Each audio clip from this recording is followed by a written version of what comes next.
Oh, there we go. Okay.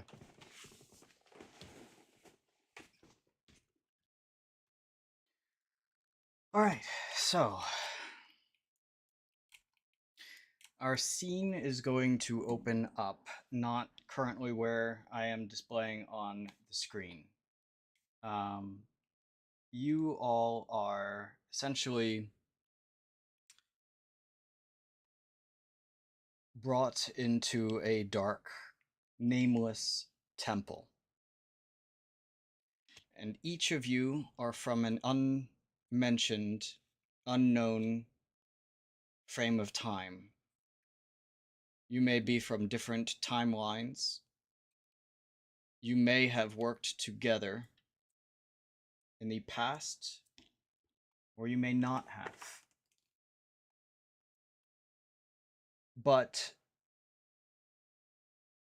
you come from your timeline with the purpose to help preserve the timeline and prevent inconsistencies or paradoxes from occurring.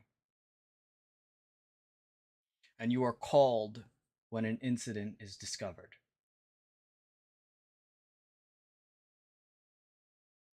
This particular day, as you all arrive, you see the familiar shapeless form that almost takes a shape, but is constantly, at the moment that it almost takes a shape, doesn't quite, and appears in the form of a shadow with piercing purple eyes.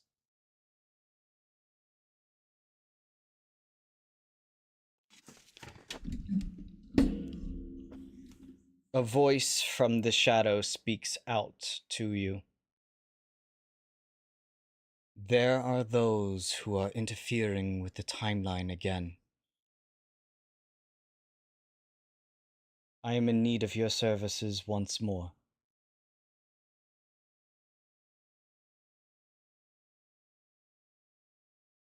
Will you all accept?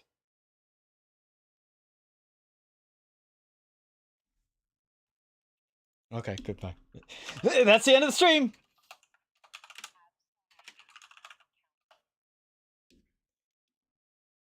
Wonderful. Then allow me to give you the details as well as upload some of the memory files that you all will need for this.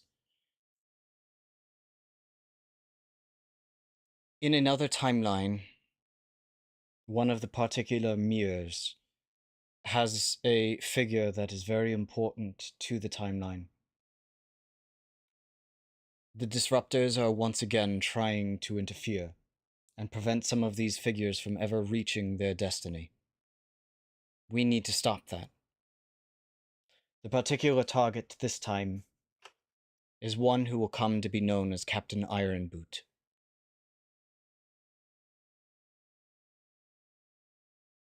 I need you to go back and ensure that the timeline remains the way that it is intended. That nothing changes. You must disguise yourselves as sailors from the Lushavan Navy. You will be aboard a boat named the Dawn Sword. Any information that you end up needing, you will be provided when the time comes. Whatever you do, do not go rogue. Am I clear?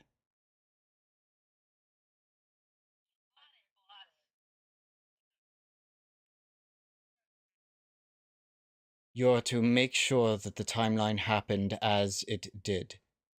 Do only what is necessary.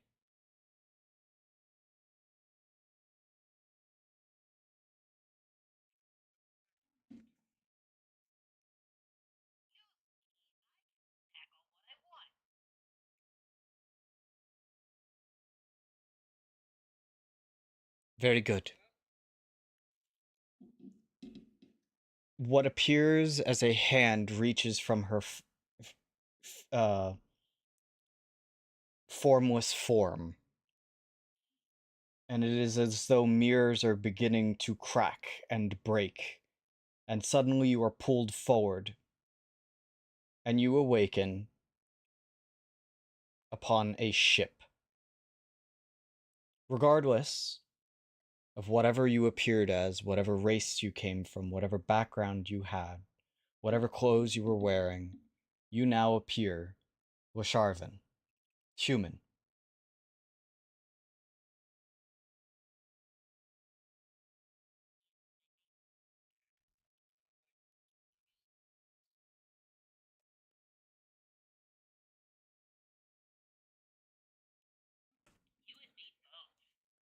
And you find yourself on a very sizable ship.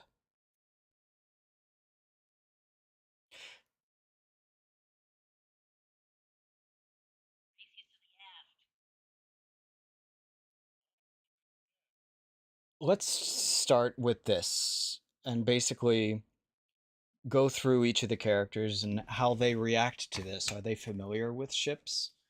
Is this something that seems familiar within their timeline that they come from? Or is this completely foreign to them? And they are relying more purely on the memory files that they've been given access to.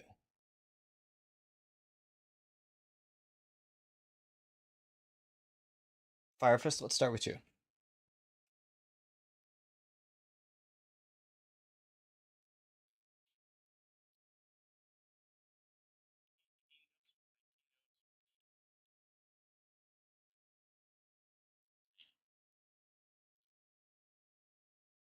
Would you say that they're like ancient technology, or do they exist in your timeline, or are they...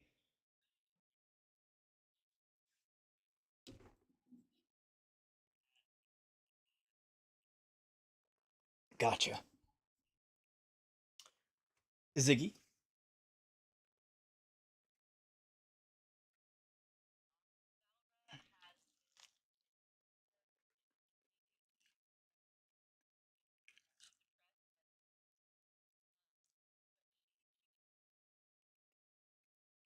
Cool.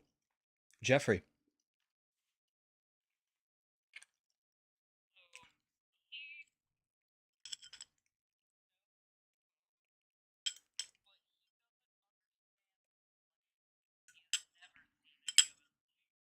Okay. Never seen a human before. Interesting. Sparkle Muffin.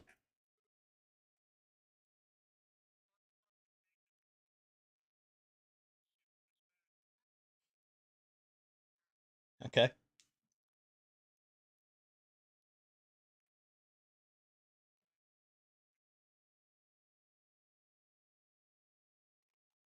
Fair enough. You calling me old?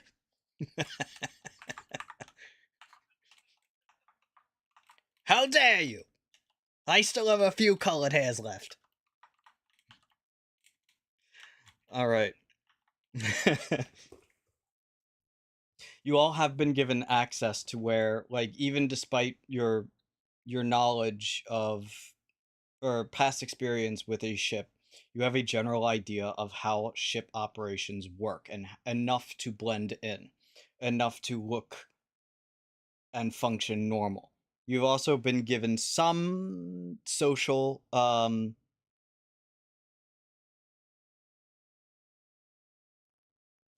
files, if you will, of like appropriate um customs and whatnot, and some basic information of the politics of the time, with the kingdoms, the gods, etc., etc. Um, Depending on your stats, is basically how well your character may or may not comprehend some of the information that you have been given, but each of you have been given a bare minimum of it. If your character does have experience with things, they may be more receptive to the information that you received. Um,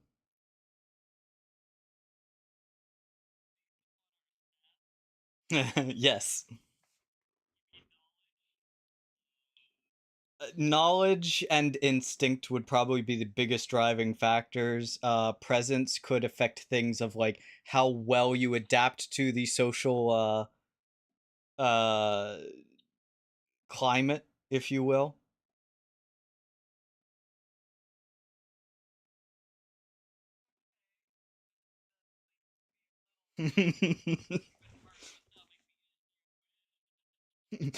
Greetings, fellow human.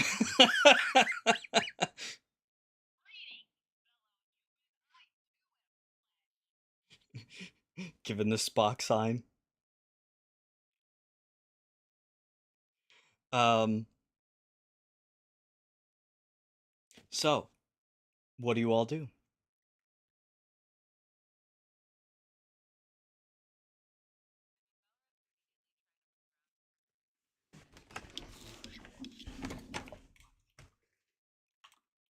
Um. As a former sailor, your instinct would be to, look towards, you know, um, the castle. And you do see that there are two figures atop the castle.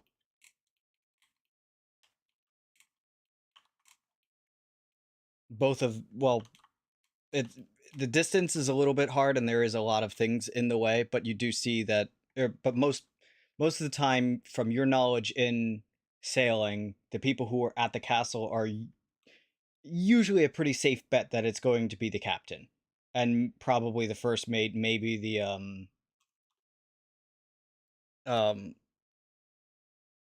fuck, what's the name of the position?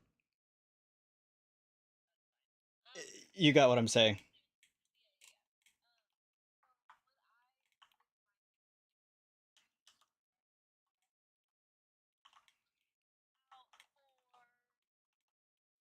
Um, Not so much with the imported memories, but you do know from just your own like experience in doing missions like this before, you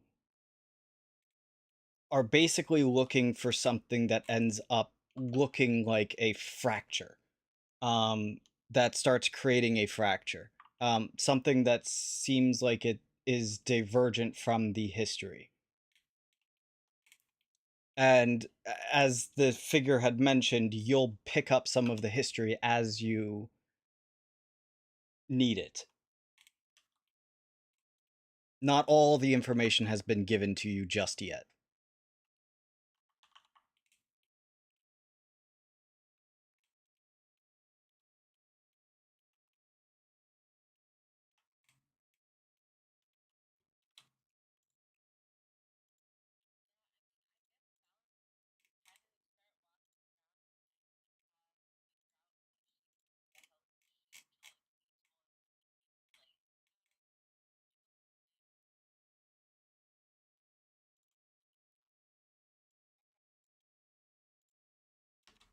Okay. Um, yeah, you would be able to find work pretty easily. Um, the ship does seem to be sailing. Um, Trying to think if you would be immediately able to pick up that direction without like having a general idea first. Probably not without instruments.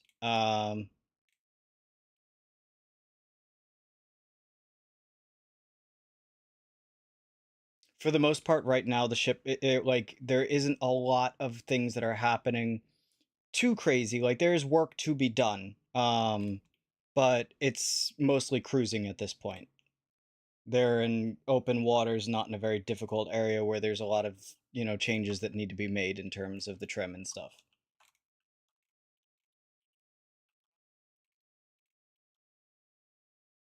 Nothing necessarily went wrong with the previous timeline. You're trying to basically prevent something from going wrong.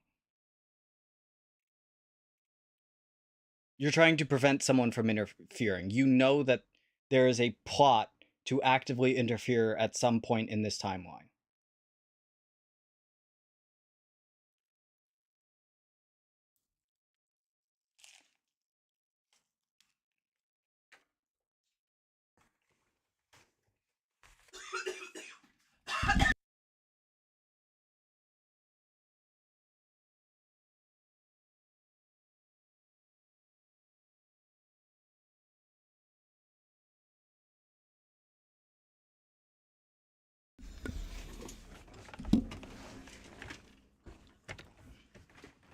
You're just gonna go to the crow's nest?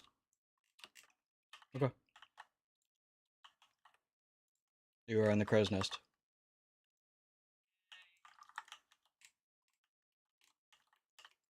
Anyone else doing?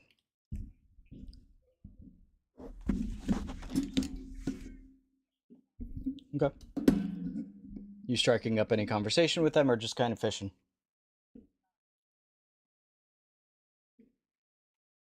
Okay. As you're sitting there listening to them,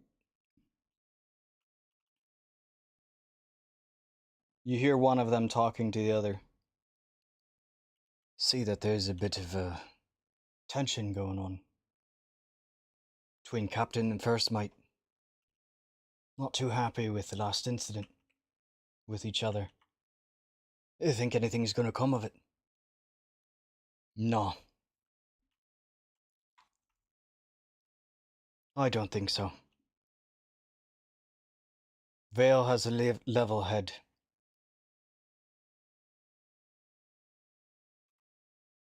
Lakarovo, a bit more of a hothead, but Vale always knows how to talk him back into place.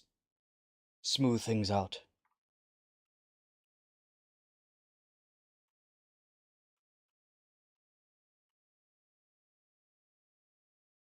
Guess we'll see, shouldn't we?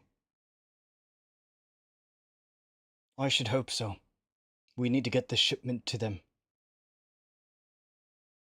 Can't afford the sickness to spread. This medicine is important.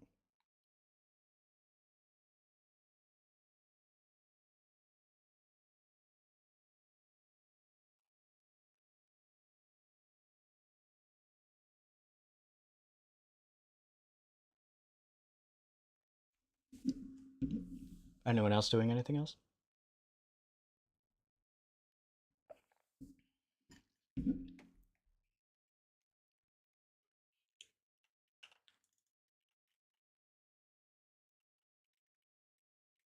Yeah, if you go below decks, you'd find a few people who are on break.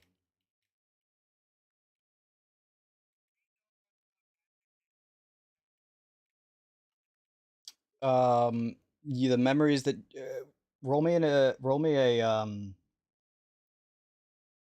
either your choice of an instinct or a knowledge roll. You can do presence. I'll allow presence too if for this.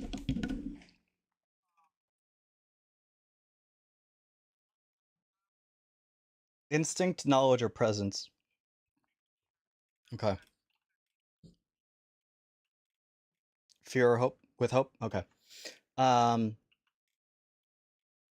From the... You don't recall exactly what was said, but as you're kind of looking around, you can sense that magic is definitely being used, but there is mixed feelings about it. Depending... You're getting the sense that there's basically two camps of people. There are people who are more approving of it, and there are people who are less approving of it.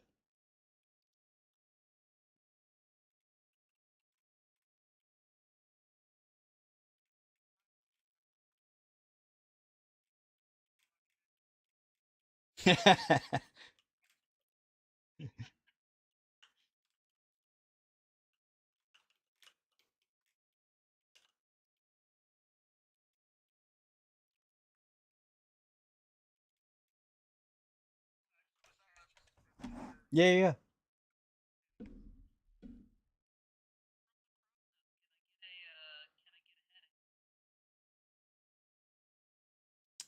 The sun would currently be to your...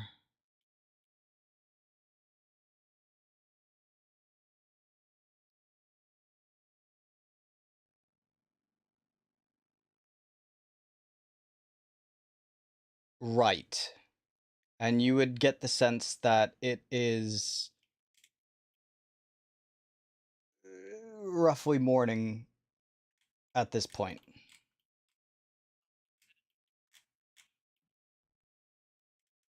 Correct.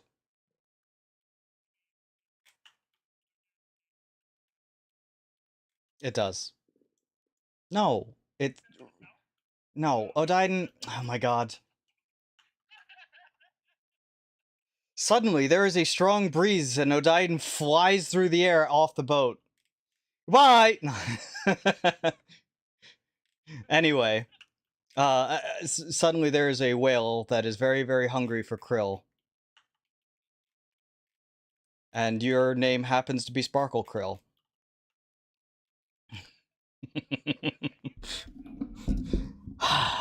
Anyway, no. Then in the sense of the way that this world rotates celestially, the sun rises to the east and sets to the west.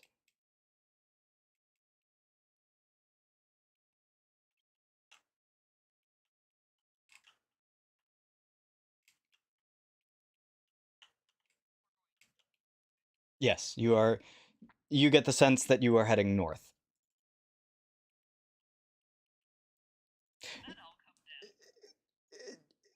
Valra, you would have gotten that as well. I kind of wasn't thinking about the sun. You definitely would have gotten that as well from your sailing experience, that you're heading north.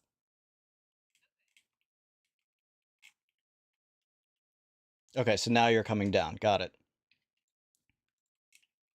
Are you doing anything particular under Dex Fire Fist?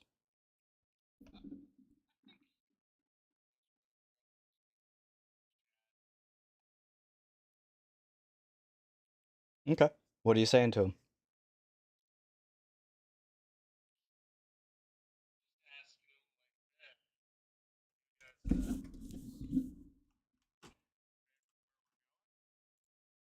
Yeah. About time we're headed home. Been too long on the sea, but I knew this mission was important.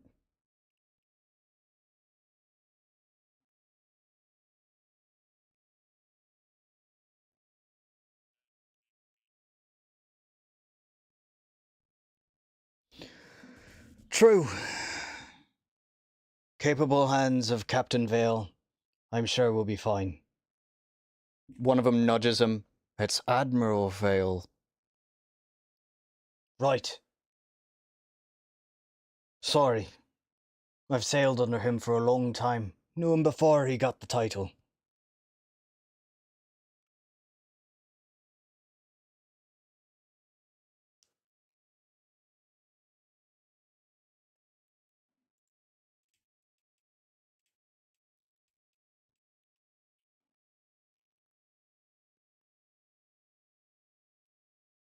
About what? Are you going to ask him about something about that specifically?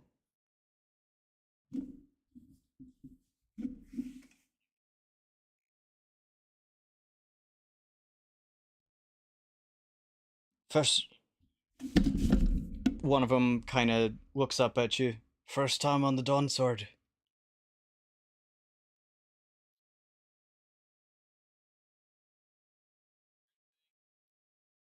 Aye. Finest ship in the Lasharvan Navy.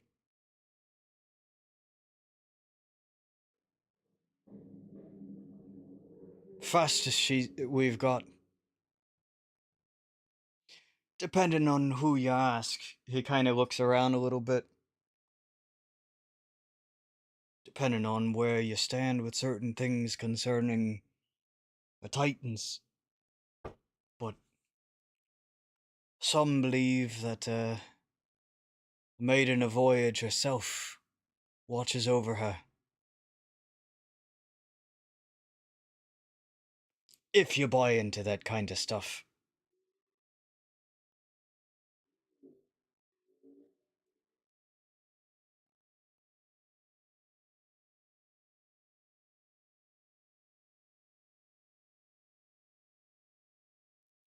The other pirate, or the other sailor looks at him.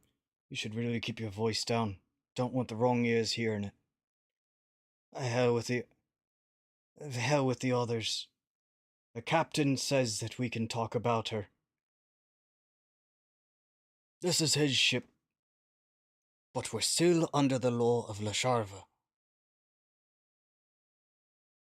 There's no lull on the seas.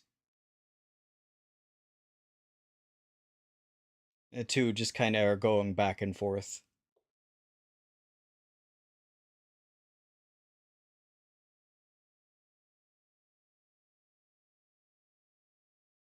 Circle back around to Valra.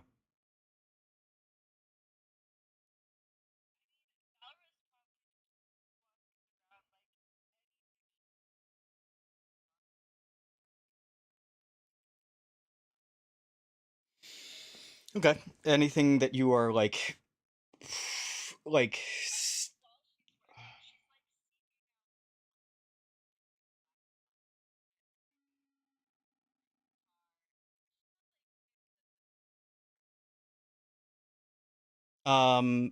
the people who are slacking off, as in the ones who are supposed to be slacking off, or the ones who are not supposed to be slacking off?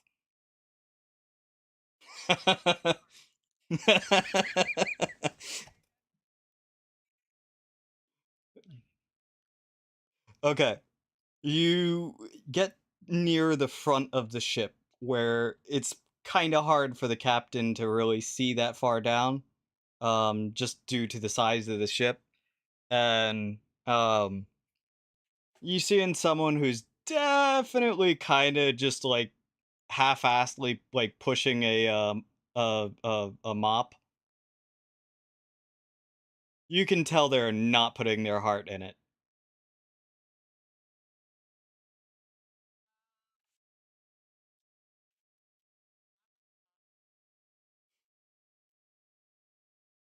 That spot is really clean, but you know, just that's one spot.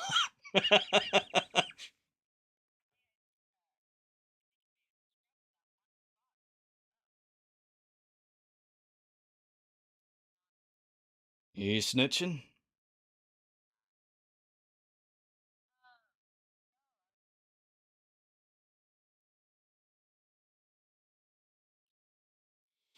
Same old, same old. Though, I'm not sure if you're buying in too much into the gossip going around. Not sure if you heard, first mate's a little bit upset with captain.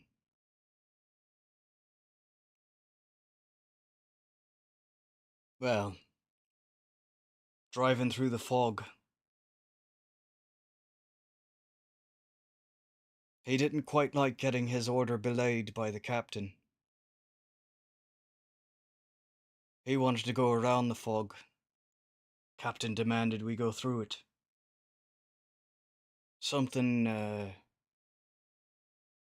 some old sea tale about one called Ymilla.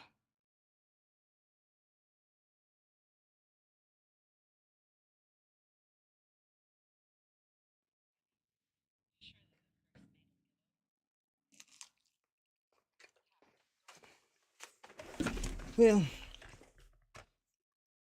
probably. It's not the first time, but Captain Vale sees something in the kid. Admiral Vale. Forgive me.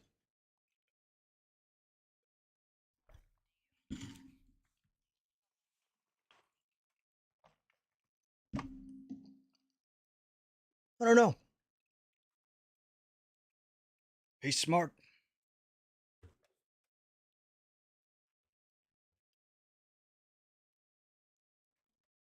What do you think about the Titans?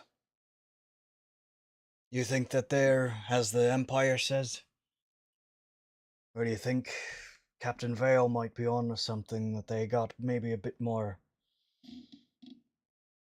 power than and deserve the worship?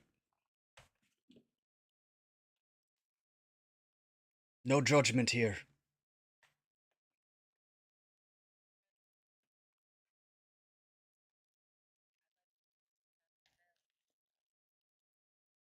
Hmm. I see both sides of it.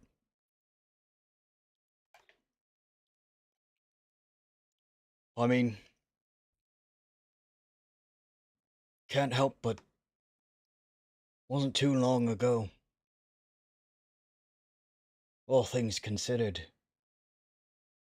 Day the Raven tried to kill us all.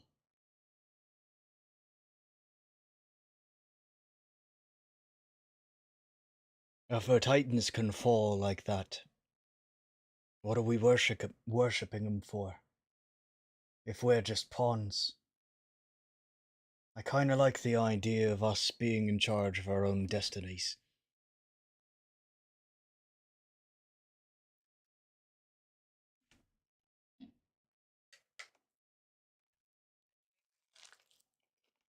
What'd you say? Huh. Maybe. Daydreaming certainly beats trying to keep this deck clean.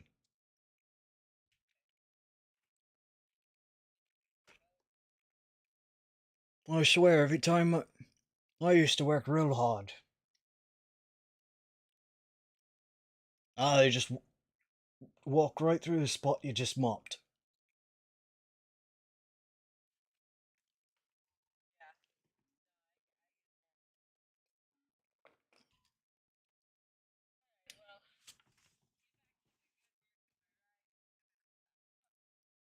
He kind of just does this, like, almost half sarcastic, like, wink. And continues mopping the same spot.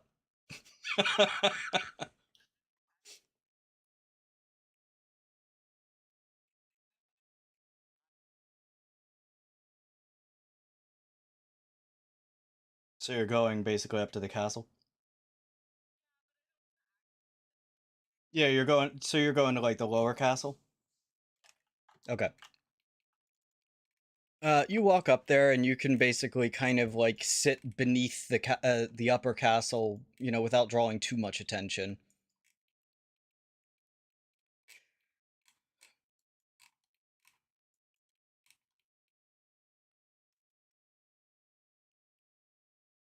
Captain, I know it's your ship. We lost 4 men driving through the fog.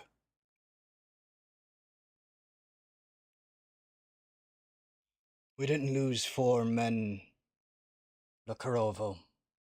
We lost 4 monsters.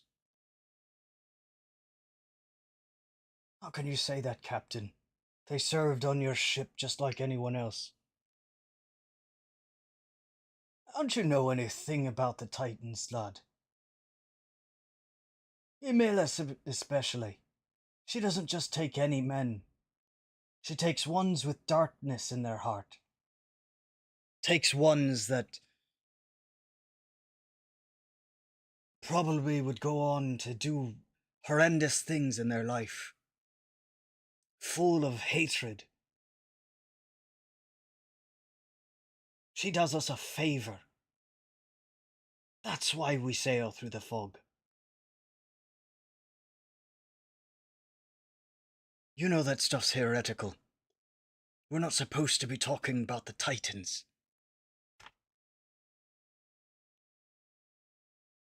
You hear there's a pause. And you hear footsteps.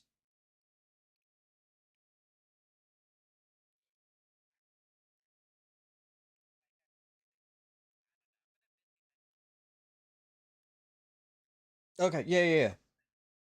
Yeah, you're nobody cares. you are blended in.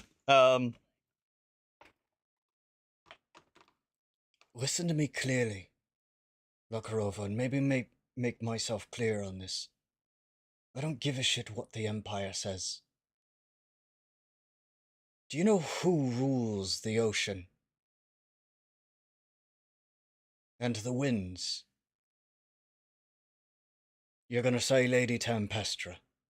You're damn right I'm gonna say Lady Tempestra. The king, sitting in his castle, on land, can make his laws in his castle and for his land. But it's the Lady Tempestra who fills those sails and keeps this boat floating. And if she ever stops doing that, we lose our lives. We follow the laws of the kingdom we're in, and we're in her kingdom.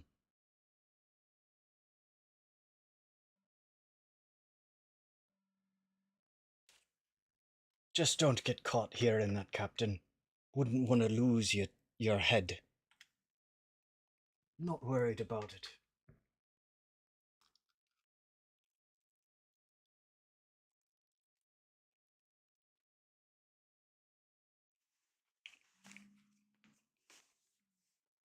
We have a timeline to make, and one that we need to make quickly. We're already behind schedule. Can't believe they didn't have the order ready.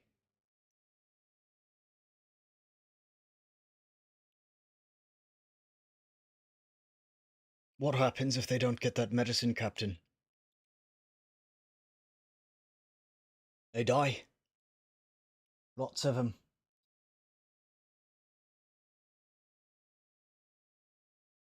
And with the Raven gone, who knows what that means?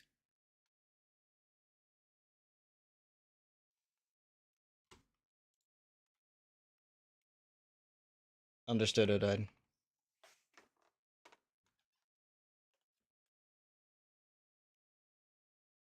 There's just kind of a silence after that from those two.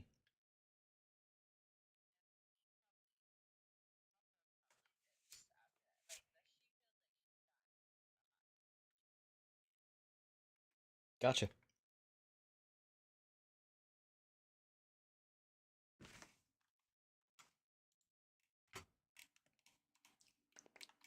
So, anyone else looking to do something specific?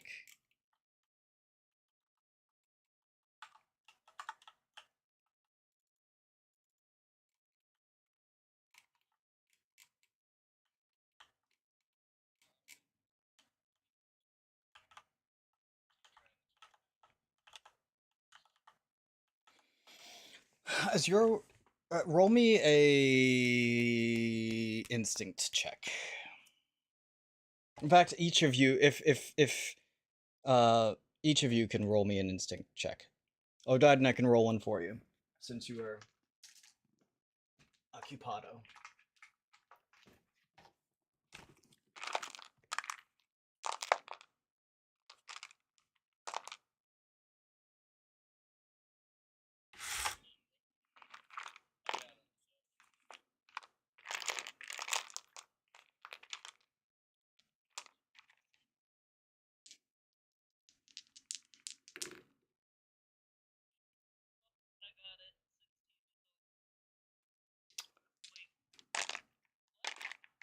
Odaiden crit. Double 12s.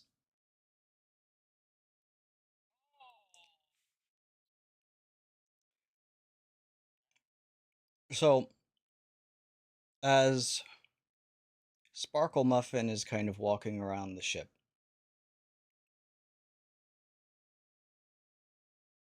he notices two figures that, for the smallest, briefest moment, seem a little bit disjointed.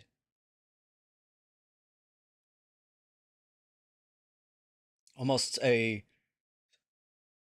drop in character, if you will. He got the sense that they were putting on a show, acting.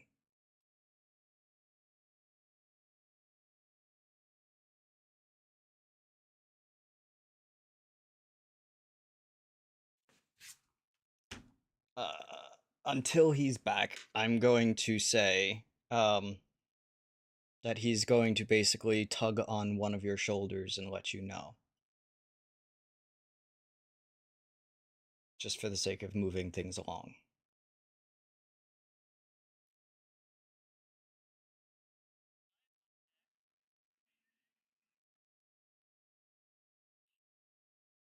Well, okay, we can just say that he basically, like, manages to catch all of you and be like, yo, I just saw these two weirdos.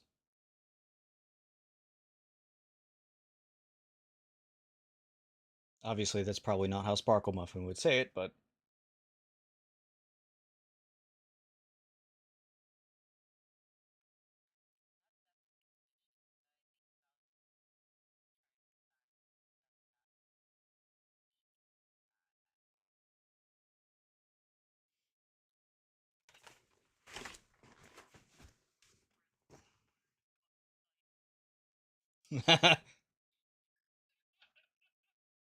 Okay. Um, I'm going to pause the other part real quick because I'm going to go through with how that plays out. So, explain to me exactly how this is going to go about.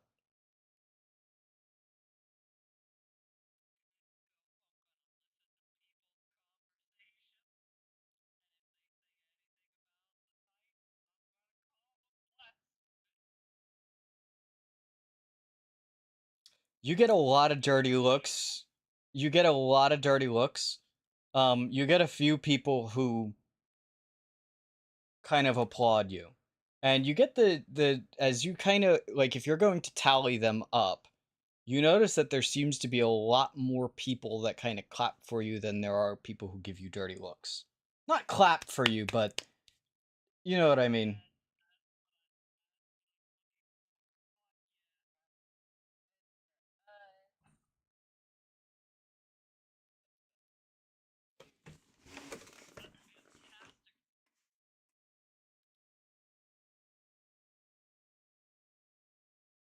You kind of get a sense of like I'm not sure how good your character is at memory. We can roll for that if you'd like. But in terms of trying to remember the faces of the loyalists versus the disloyalists.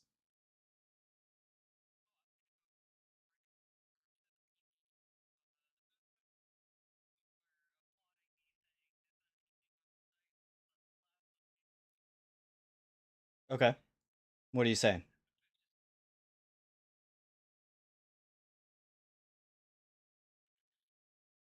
This is one group of the many that you would have dealt with. Because, like I said, there are a lot of people who are pro Lasharva and anti Titan.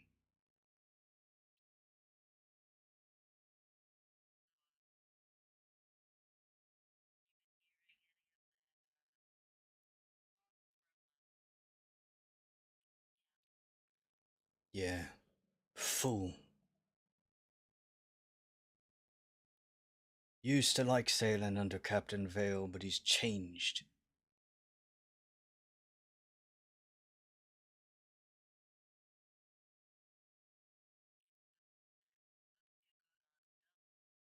No. Not sure what we need to do about it, but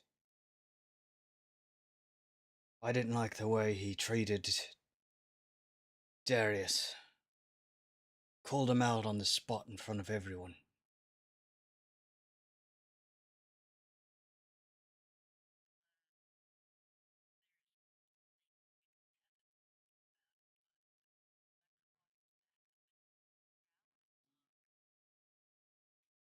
He kind of gives you a bit of a like, oh look, look, keep your voice down. I, I, uh, I'm not sure I'm looking to go that far. That's, that's.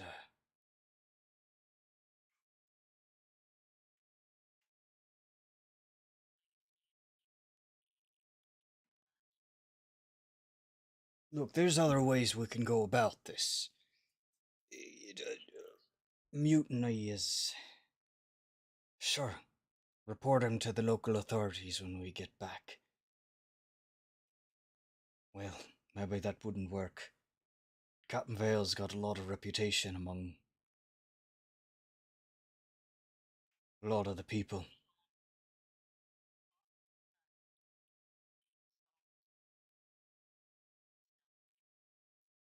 Uh,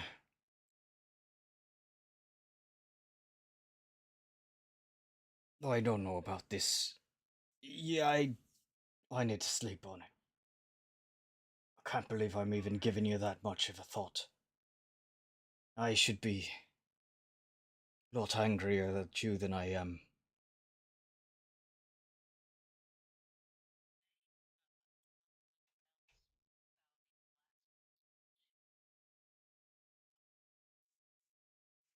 He still gets us home, though.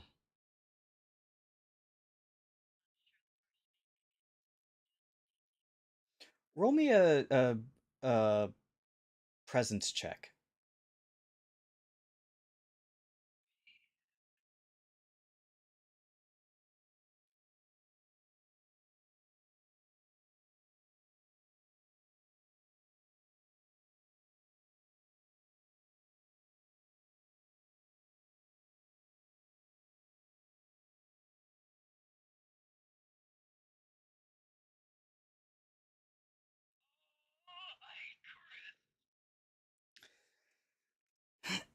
He kind of he doesn't say anything anymore, but you can sense that he's working a little bit slower and has a bit of has a conflicted expression on his face.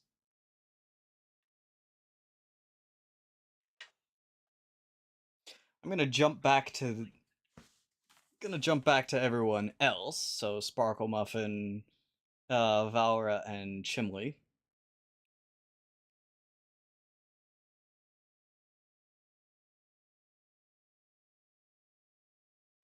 So you all were just like Sparkle Muffin just told you about these individuals. In fact, I'll give Odaiden, now that he's back, the opportunity to basically mention how he would have said about these two individuals that he found. You notice that there were two people that, as you were kind of walking around working, it's almost as though they fell out of character for a moment. Something that triggered your suspicion. You crit on a presence check or on an instinct check.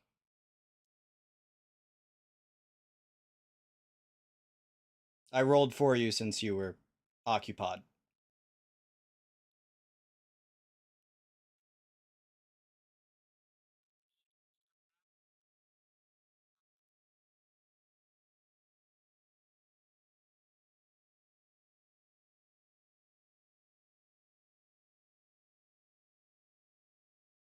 He points out the individuals.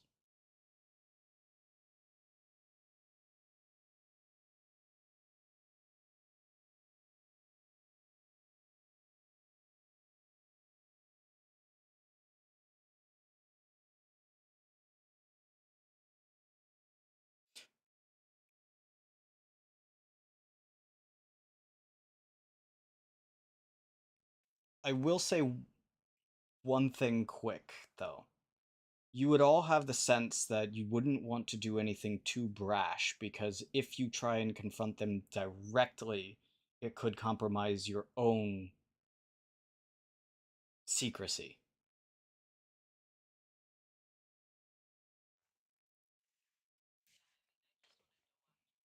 Okay. So,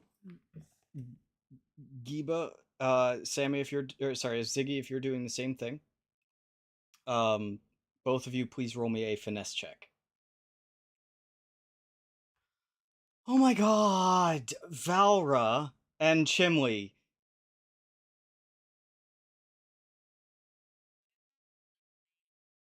If it's the same, it's a crit. And that counts as hope. And you get 2 hope for it instead of just 1. Yeah. And yours was a 16?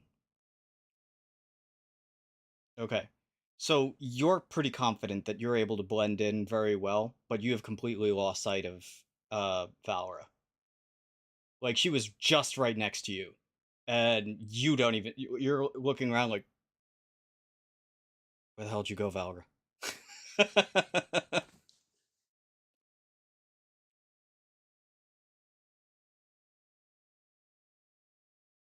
So you guys are tailing them for a while then? Okay. Um, Sparkle Muffin, what are you doing during this?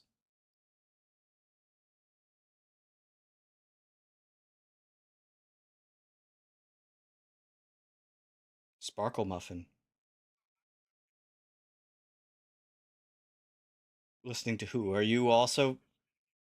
Okay, are you also following, or following along, or are you just listening from where you are? Okay.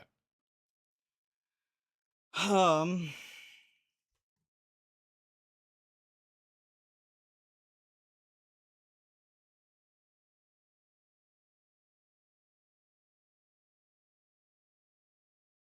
you would eventually lose earshot of them just on the account that they would move. Like, you see them basically tap. You would be able to, from your spot, well, all three of you would see them basically tap. One of them tap on the shoulder of the other one. You see a slight head gesture as like follow. The other one follows him, and they end up going below decks. Chimley and Valor are able to keep pace and make it down unseen, but you would no longer be able to hear the conversation from there. Are you going to change tactics, or are you going to just continue fishing?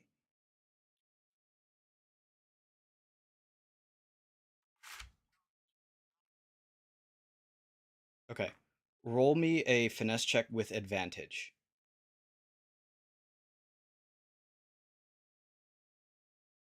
If you remember, that is rolling a d6 in addition to the 2d12 and adding that to the roll.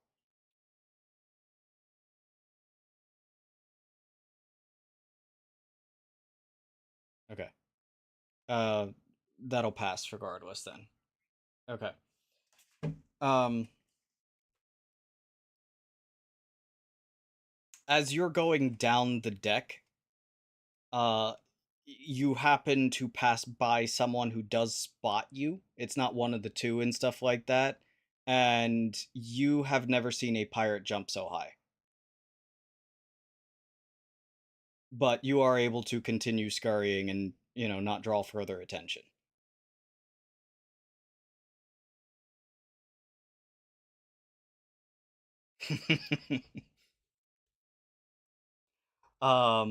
I'm sorry, not pirate, a sailor jump so high. You are now also in range to be able to hear this. You're able to catch up pretty quickly, and you are also stealthed and listening to the conversation. Um, they basically lead to a very secluded area, and the three of you basically stop. You don't go into the room with them, obviously, but you're able to hear, like, by pressing your ear up against the door, and Sparkle Muffin is able to basically hear by, you might have actually squeezed under the door. Master demanded. The master has demanded that we take care of this situation. At some point here, a mutiny will break out. We must cool the tensions. Keep it from happening. Vale must remain. Captain.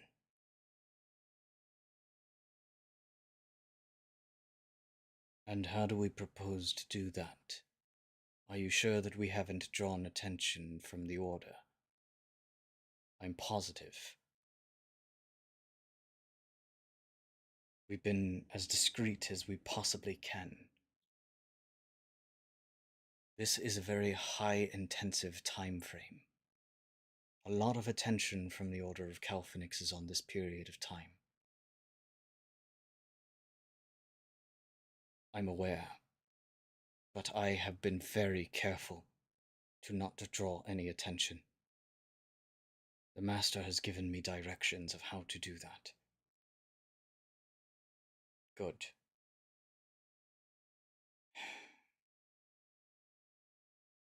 I think there are two approaches that we can go about this.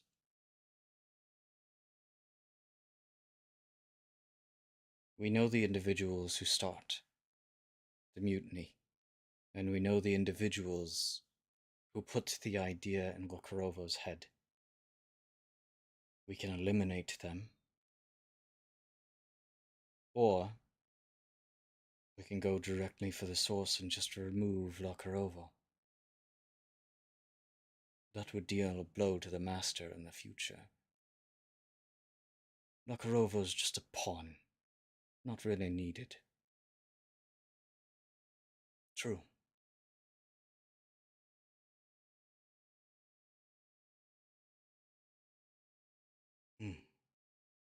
I think we start more subtle first. We don't want to draw her eye.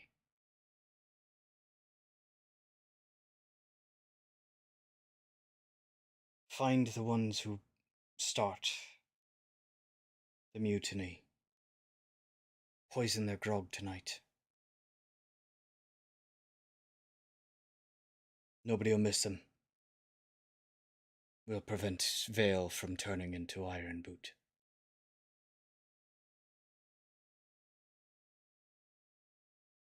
Good. I'll tell the others.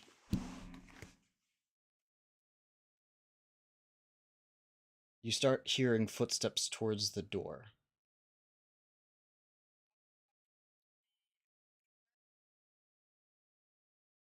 You are...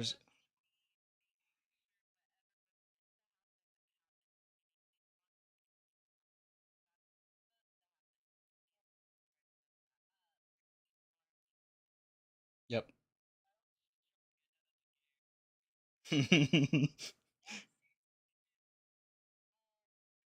The one time that it's acceptable to metagame.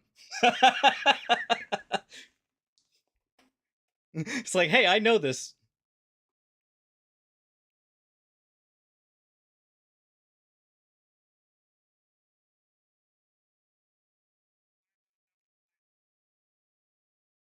I'm not sure if you're as familiar with Ironboot's story. I think the two that really got the majority of the story is Fire God and Fire Fist. Yep. We didn't start the fire.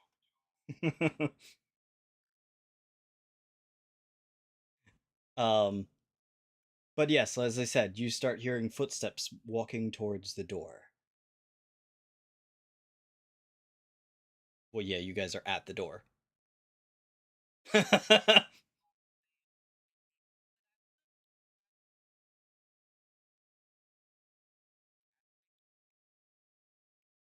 Got it. Anyone doing anything different from that?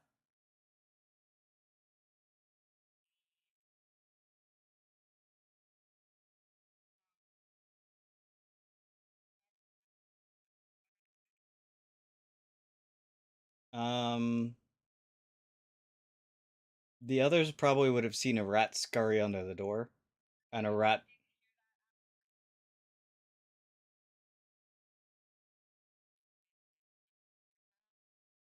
What, a rat scurrying on? No, you all heard it. You all heard. Yeah, yeah, yeah. Both of so all three of you heard this. Yours was your role was for how stealthy you are. But obviously this is a different scenario now because they're coming out of the door, and I don't care if you roll a 99, you know, if you're standing in the doorway, they're gonna um so uh okay, so you're going to basically like move away from the door and go and do something else, like to look busy and like you weren't.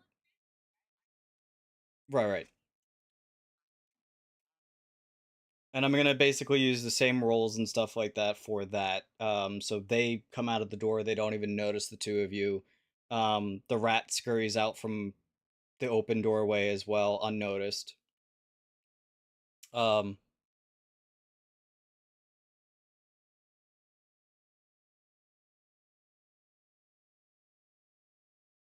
I don't know if the other two know that the rat is you, or if they even see you.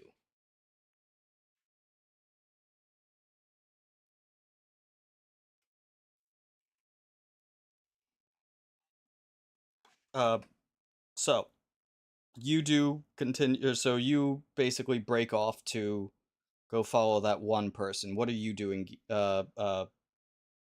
Chimley?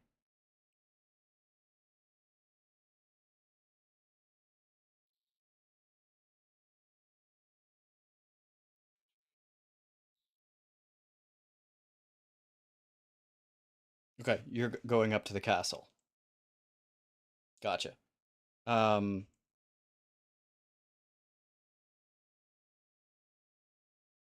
Jeffrey, you would see Chimley on his way up to there. Sparkle, what are you doing?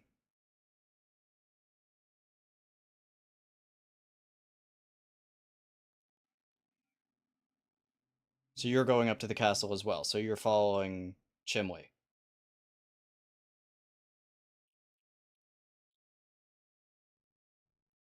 Okay.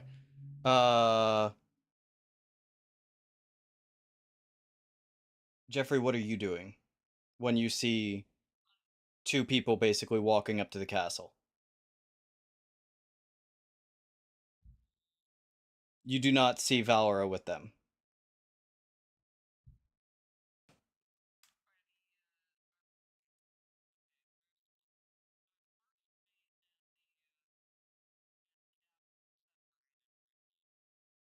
No, but you could try to do something that would cause that.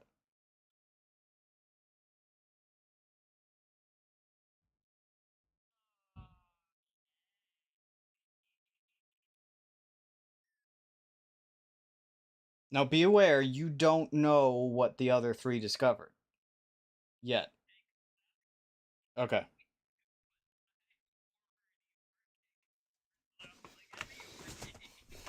You're like, I don't care who these other people are.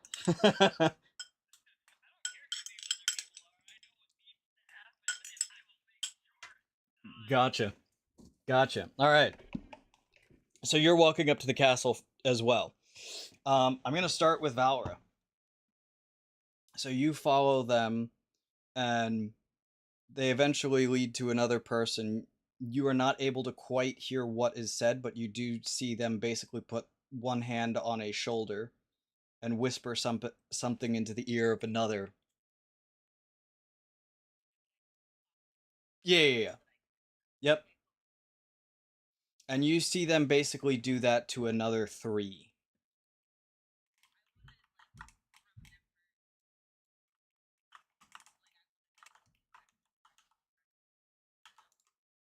Yep.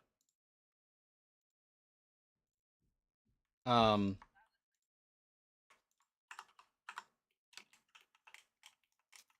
yep. So you notice that there is a total of 5 people before the person basically goes back to blending in. 5 people, including that one. So, like, yeah, right.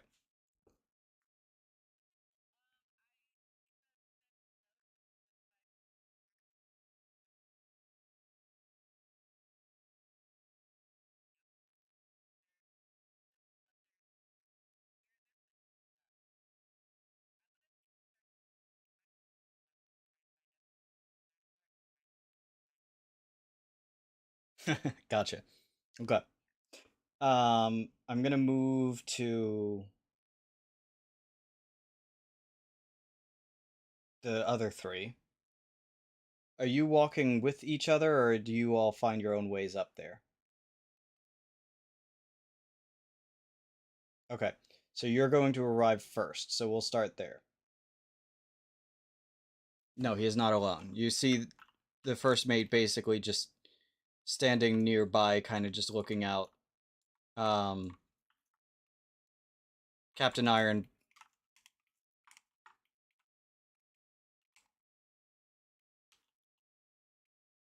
Did you hear the earlier conversations or any of the You didn't hear any of the gossip.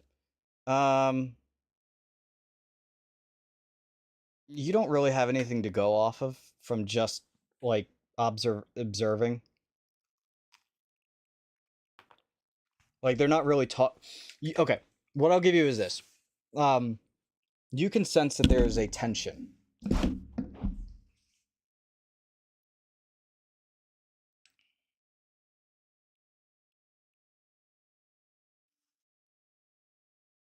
You doing anything or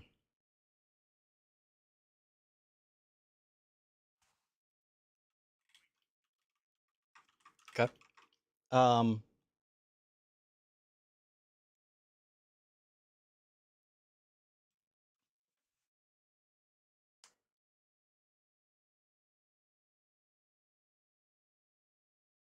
Chimley and Jeffrey, are you two arriving together, or are you going separate ways? Okay, you're separate. Got it. Are you trying to rush ahead of him, or are you just kind of hanging back?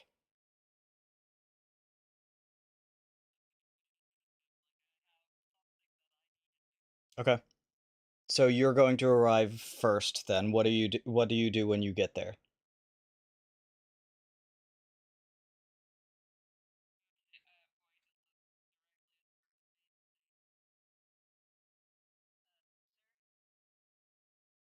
What is it?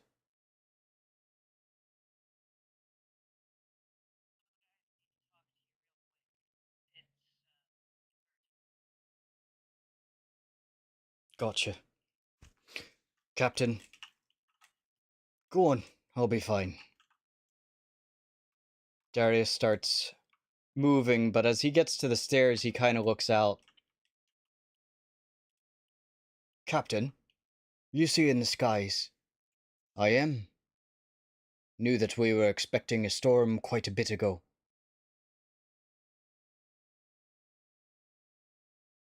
We can't go this way, Captain. We're going to be going right through a tempest. We'll be steady on. The winds will protect us. We have a mission to accomplish and a timeline to meet.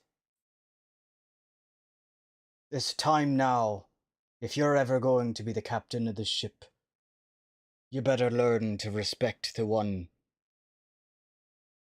who fills your sails.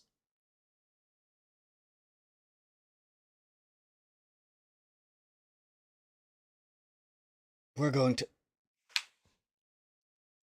Just starts kind of walking down.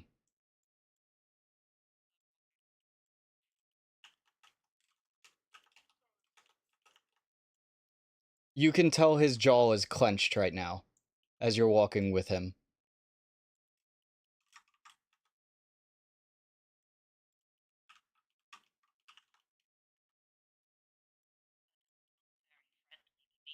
I'm gonna pause just for a second. Are you doing anything in reaction to this Sparkle Muffin? Because I know you said that you were looking to monitor the situation.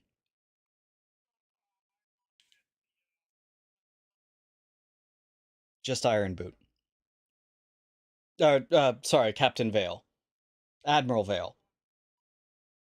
Yes.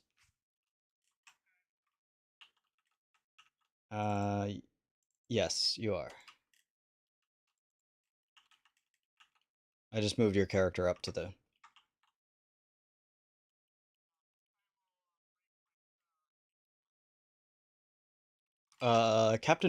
Admiral Vale kind of jumps a little bit.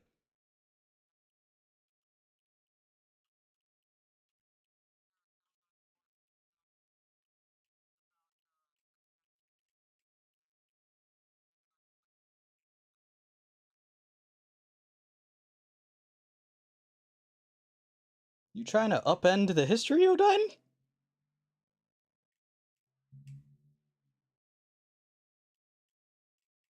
Oh? You're trying... Okay. You are... Yes. If... If... Yeah, okay. Yes. So, yeah, you wouldn't tell him. Gotcha. Okay. No, you're trying to basically make sure that the mutiny happens.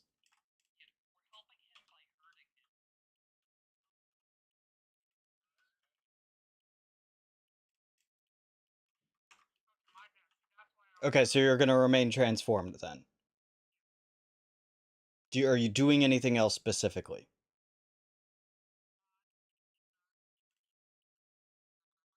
Okay. I'm going to give an opportunity before we continue with Jeffrey to Chimley, who is going to see Jeffrey walking with Glakarovo.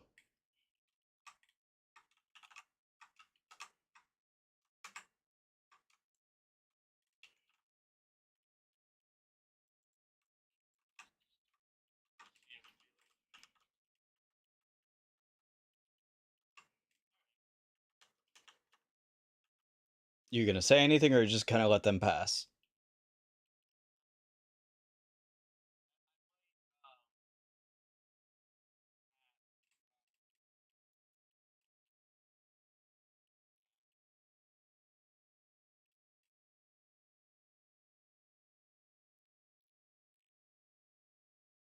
Okay. What are you doing?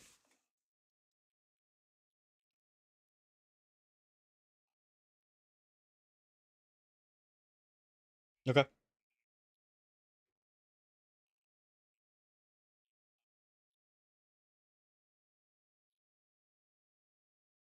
Gotcha. Gotcha. Okay. It's just your armor score. It's just your armor score. It doesn't affect your thresholds or anything like that, but it gives you an extra armor point, which is basically you can reduce a damage threshold one time. Yeah. Still good. We're gonna jump ahead a little bit because we are running out of time. So you go below Dex with Darius. Lead the way. Who's looking to speak to me?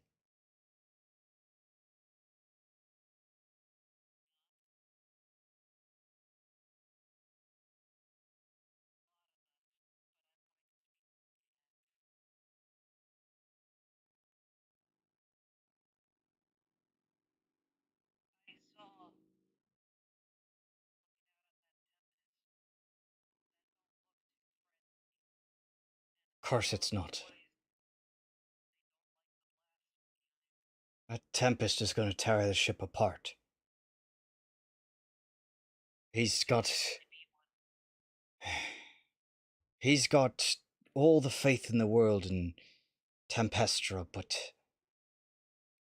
the gods aren't going to care about us like that. They've made that clear. His blind faith in her. What are you suggesting, lad?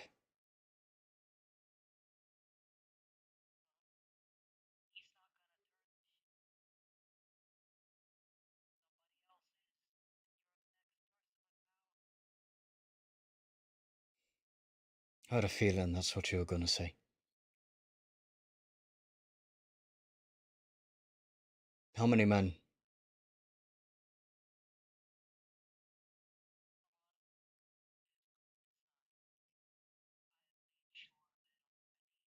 I'm not worried. We need overwhelming numbers. He has magic.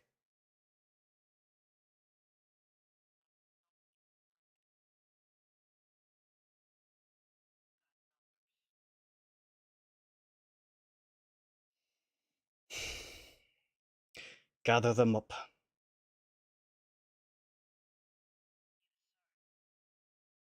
We start tonight. When the last torch goes out, we start. We find him, and we take care of him. Figure out who the loyalists are. Make sure that their grog is poisoned.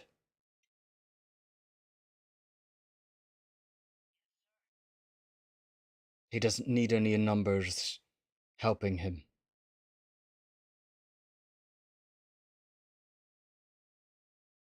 Can't believe I'm saying this.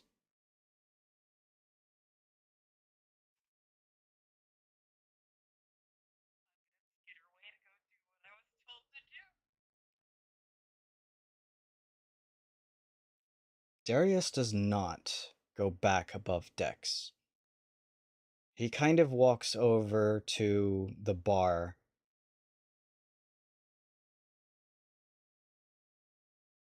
sits down, and basically starts pouring a drink.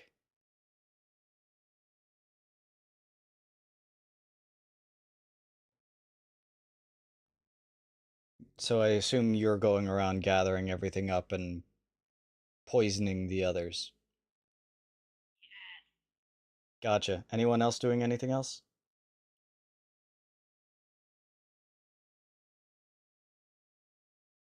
Are you informing the others? of what happened, by the way?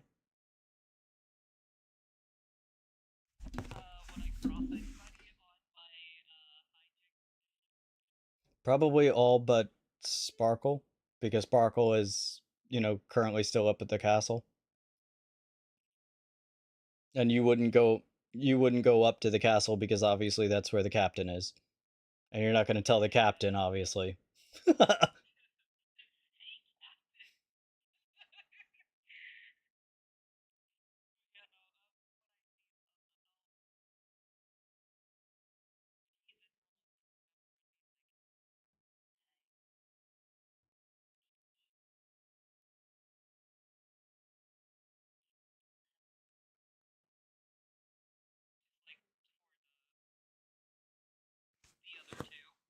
Gotcha.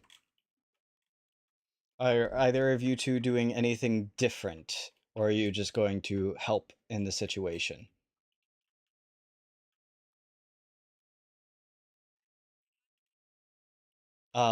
Basically exactly what Darius said to do.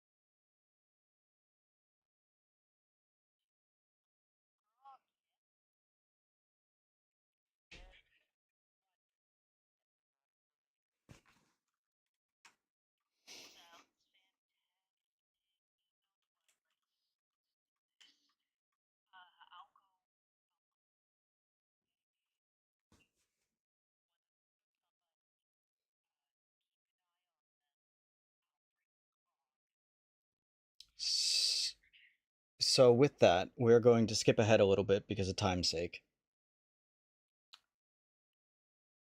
At one point, as you're kind of watching Vale, Sparkle, you notice that he kind of starts fidgeting a little bit.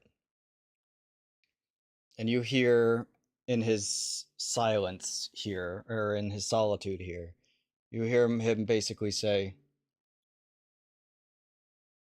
"I sense a storm, Lady Tempestra, a bad one. And I pray that we get through this one right. Guide me through, that I may get this to help the people."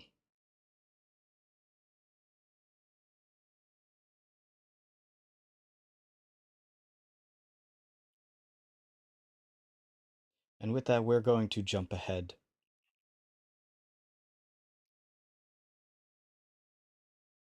Half the crew beneath the deck has perished.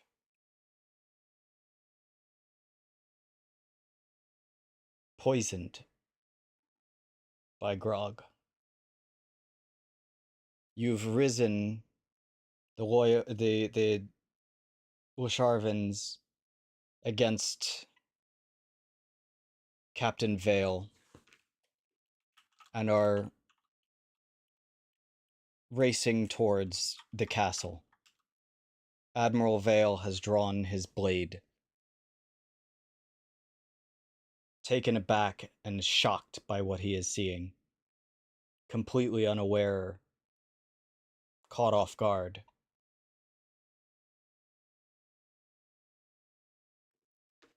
Among the dead, though, there were those who were not present.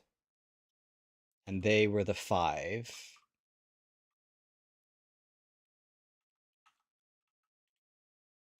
that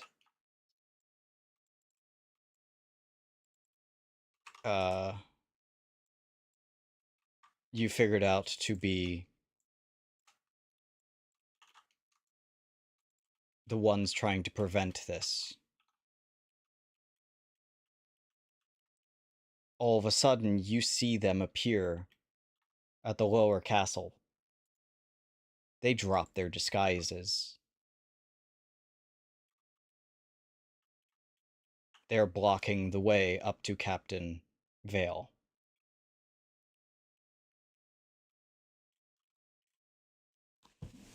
Who's taking the first action?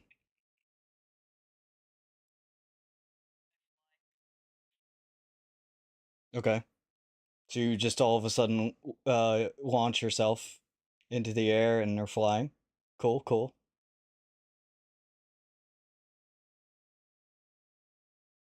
Where are you moving?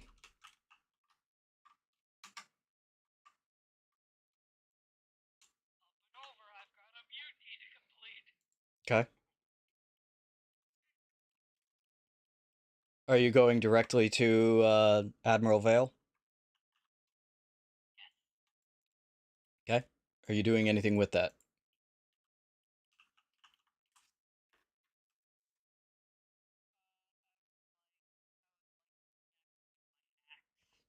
Okay. Roll to attack.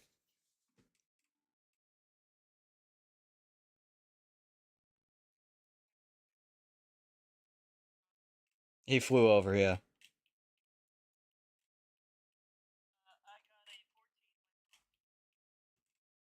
You will miss.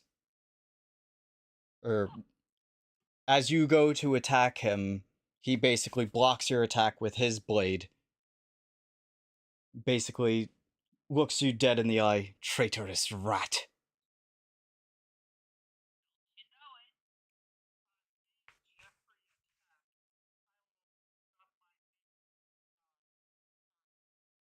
Form, yep.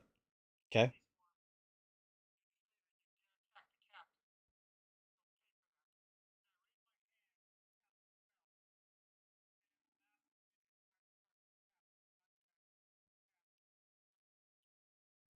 Okay.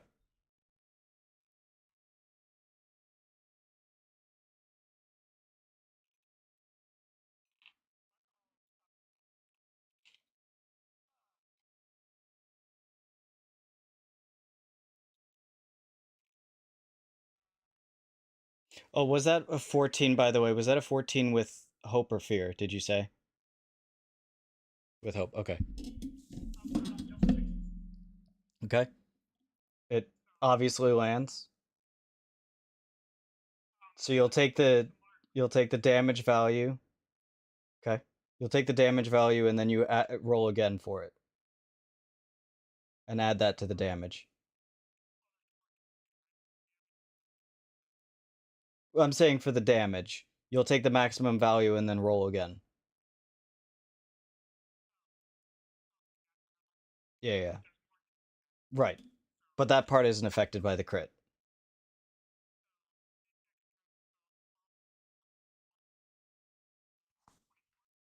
Okay. That will be a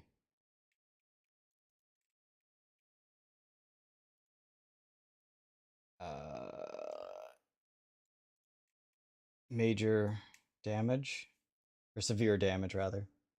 So you do catch him off guard as he is doing that, like as he's mid block with that, and your little spiel there and in deception and stuff like that causes him to not expect an attack, and you manage to hit him square in the chest with this. Nope. Tell me.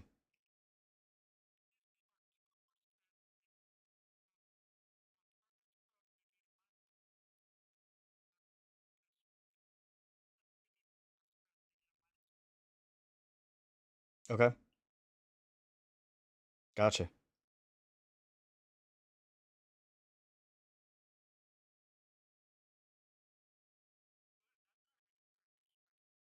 Yeah.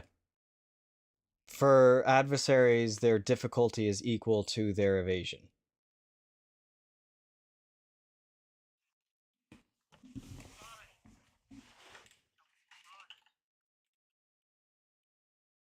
You're not gonna deceive me twice, boy. I know what you're up to. And you'll die the same. Sammy. Oh, also, was that a... Oh, it was a crit. Never mind. Sammy or... Sorry, who's next? Of people who haven't gone. Yeah, yeah.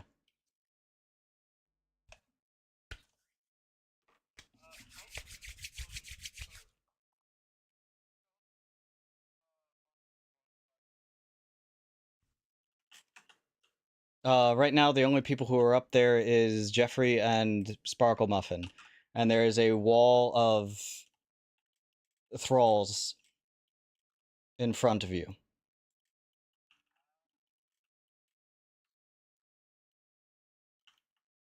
In a line. And they're not all within very close range of each other. They're forming basically a wall.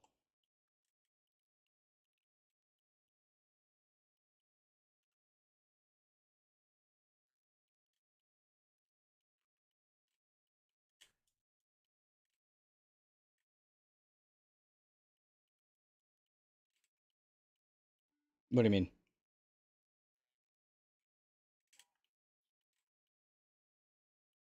Not anyone that you see.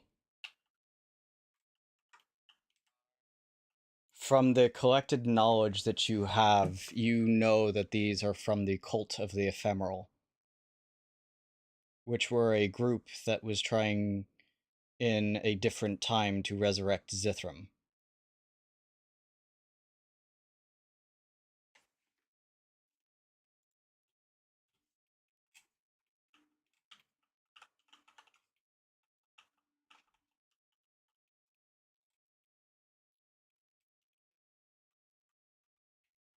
Okay.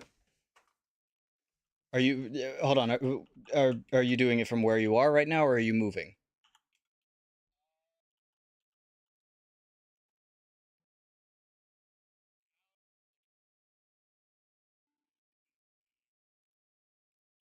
Not great. No, because you're still on the main deck. You would have to go up the stairs to the first castle, to the lower castle.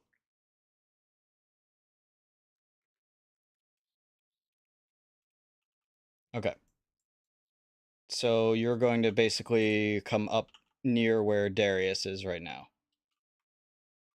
Okay. You are able to see two of them pretty clearly, and there is a railing that is blocking you from the rest of the view unless you move further up.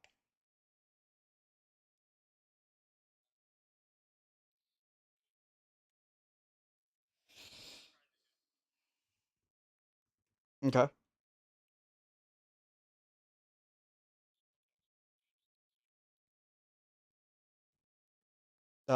Yes. If it's a spellcast roll, you're basically rolling against their difficulty.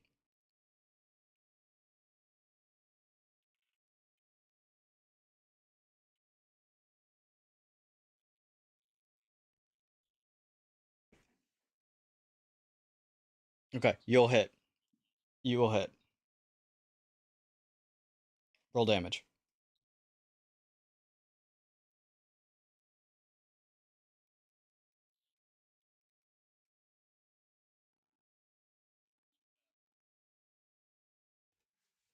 Okay.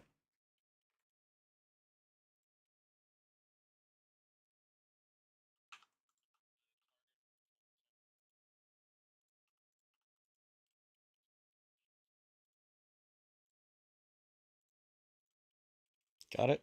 So that one is vulnerable.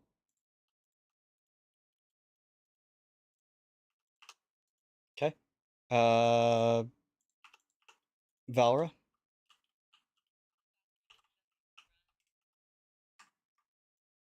you're you're like right here. Yeah, you'd be able to get up to one of the thralls.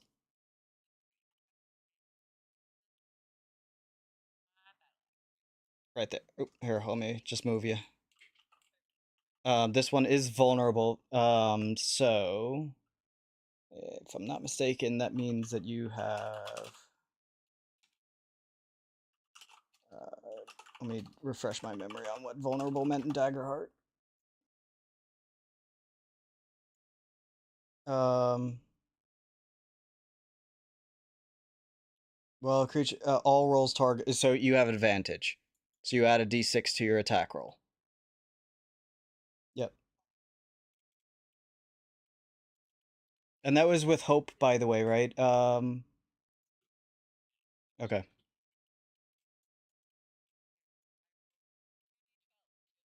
Correct, yes. So you roll 2d12 and then roll a d... Yes.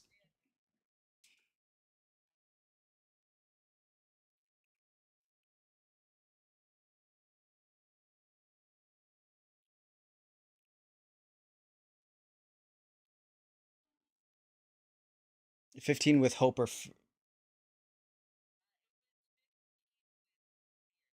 with fear.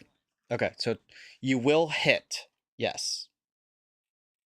As you get close and look into this creature, though, you realize that they are not really human themselves either. In fact, you see basically their flesh sloughing off from their skull. And you also realize that they are all missing a singular arm.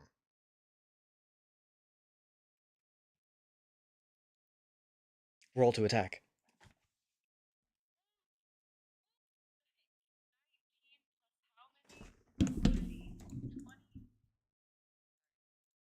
That one is dead.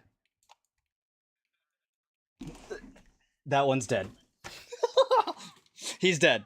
He's dead. He's dead. He's dead. He's dead, Ziggy. uh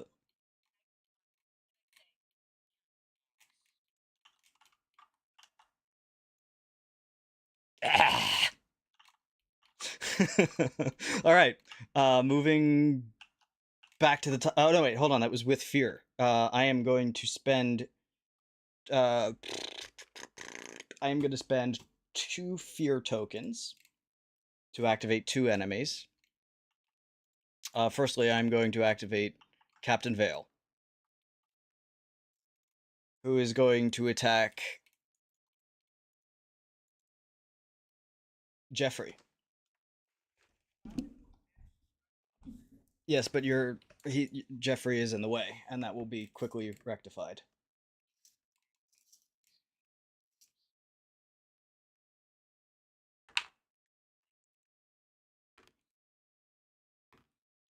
Okay.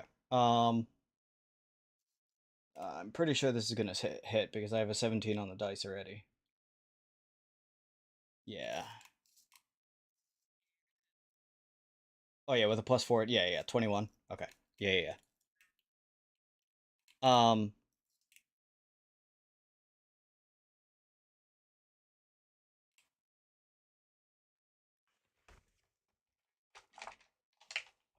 Where's my D12? Haha, I get to roll D12s too. Ha ha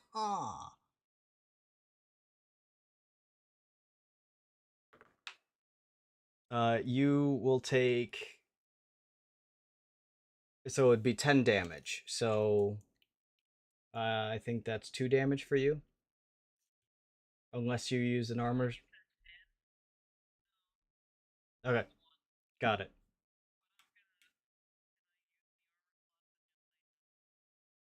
You absolutely can. You will, however, based upon his passive, need to mark a stress as well. In addition, I also gain a fear from this attack.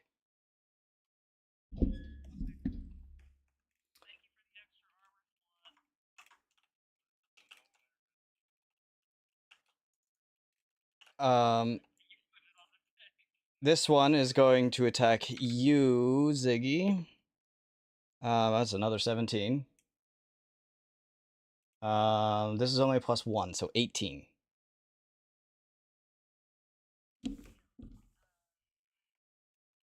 No. So that's against your evasion, right? So it hits. Okay, so I'm going to roll damage now. 4 damage. So now you go against your thresholds, and that would, so with 4 damage, it's more than likely just 1 damage. You can use an armor slot against that to reduce it to 0, but okay. Cool. That is it. So back to the players.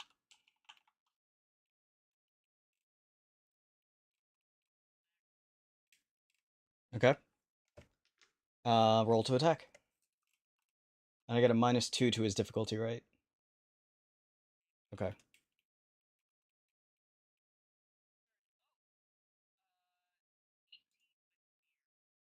With fear. Got it. You will hit.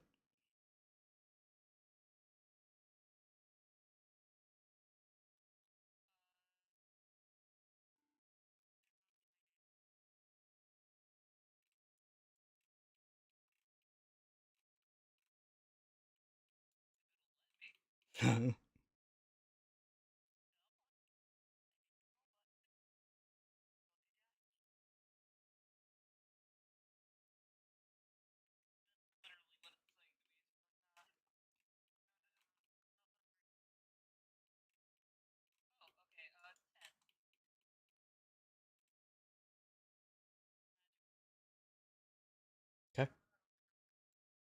Nope, that does not hit.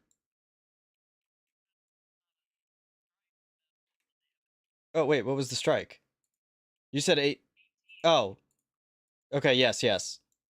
So he'll take 1 damage from that.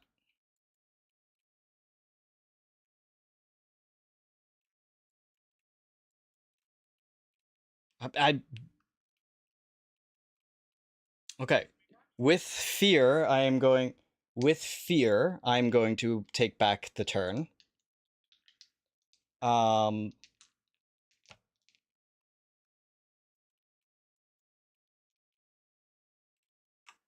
Captain Vale is going to raise his saber into the air, and he basically calls out, "Lady Tempestra, hear my call!" The storms grow dark overhead. I'm spending 2 fear. I'm spending 2 fear on this, and that is the end of my phase. Back to the players.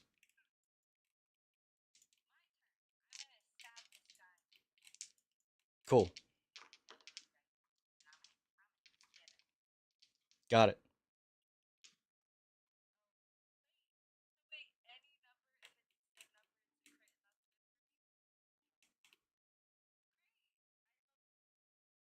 Cool.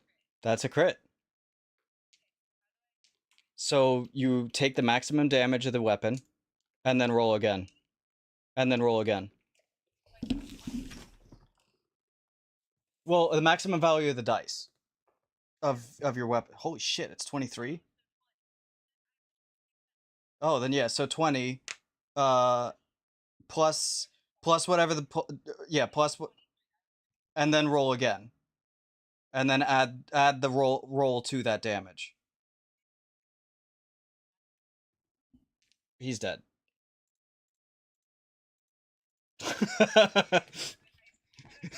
You're not.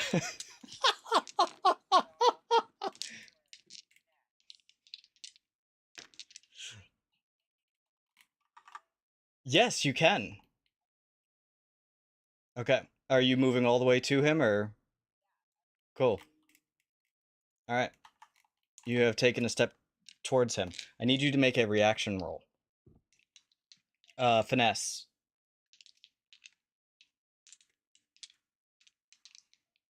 Hope and fear do not matter on reaction rolls. And that's... Okay.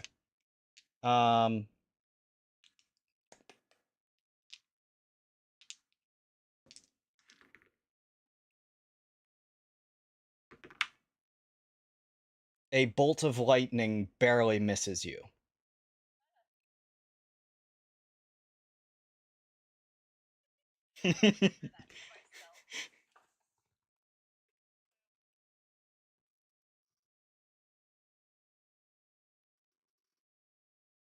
You can tell that there was some anger behind that bolt, too.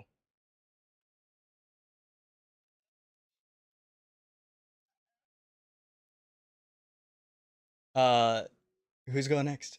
Because yours was with Hope, right? Yeah, you crit.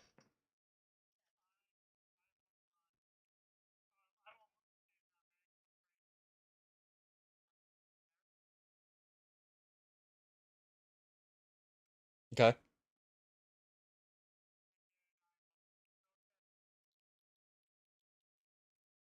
Okay. It does.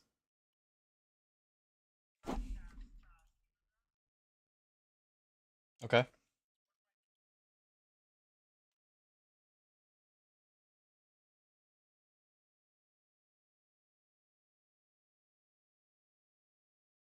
Wait. 16 with what? Hope or fear? Okay.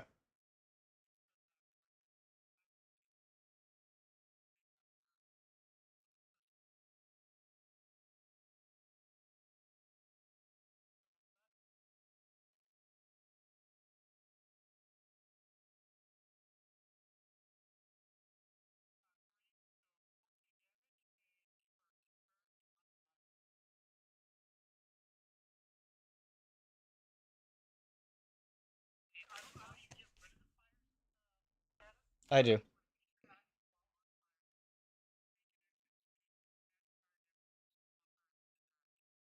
Gotcha.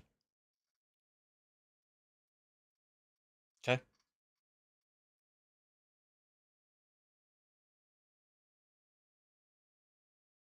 Make me a dexterity, oh, sorry, a, finesse check. Reaction roll. Yes, you. You can't roll that high. Yes, I do. Okay. Hope doesn't matter. It's a reaction roll. A bolt of lightning strikes next to you as well, but misses.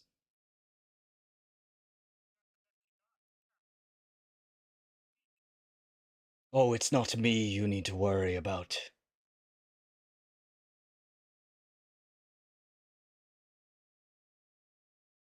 Who's next? You guys really haven't done much to him yet. Yeah, you're like the only one who's really gotten a good hit on him.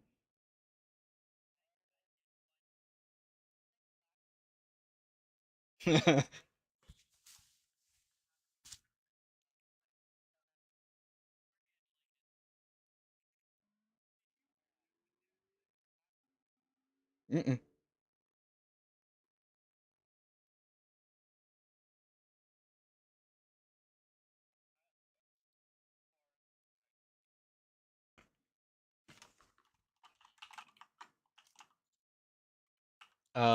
Basically equivalent to roughly about 40 feet without needing to roll.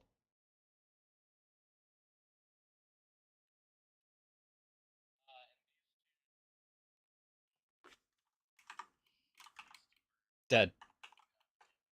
Well, yeah, they're dead.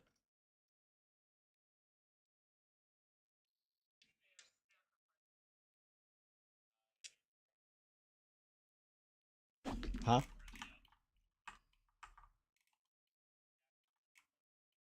Not inside. They're on up the stairs. Your camera may not be high enough.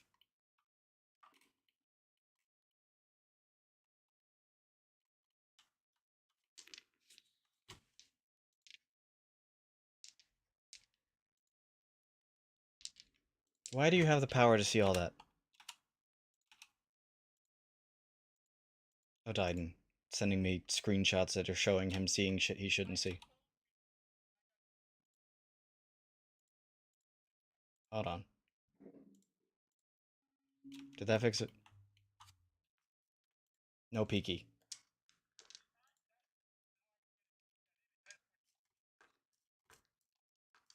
No, I'm running something right now. Anyway, go ahead. What are you doing?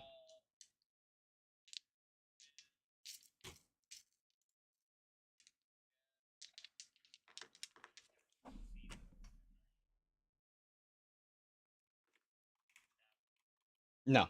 There is basically a pretty solid wall between you and them. You can roll a check to get closer. Or wait. You would need to roll a check. Because you're essentially sprinting, which means you're not as careful in your footsteps. So you would need to roll a finesse. You'd need to roll a finesse check in order to... No, it would be agility, you're right. Sorry, my bad. I'm forgetting the rules.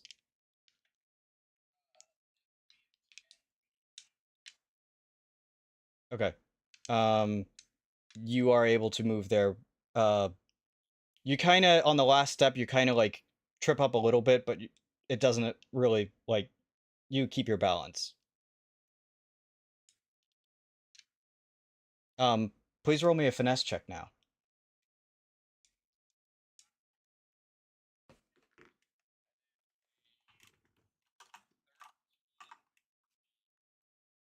Fear doesn't matter. It's a reaction roll. Oh. You do not dodge this. Tempestra got good with her aim because this is a crit.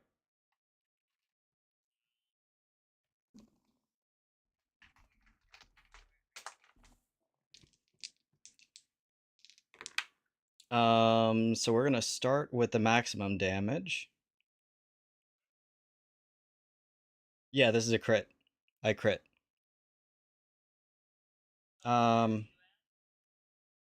He's on the upper castle now.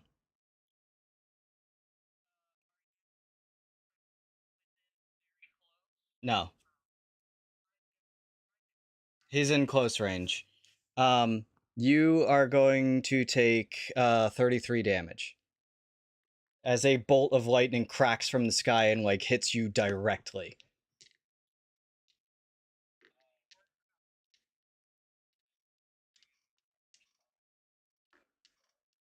Yes. You can if you would like to. Yes. So you'll take 2 damage from this then. He's a little bit smoky right now.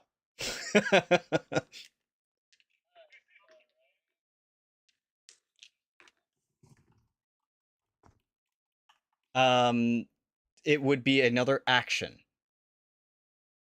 So, like, you've technically taken your action. You can, but it would technically be another action at this point.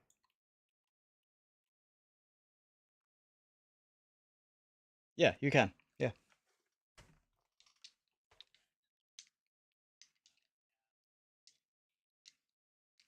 Okay.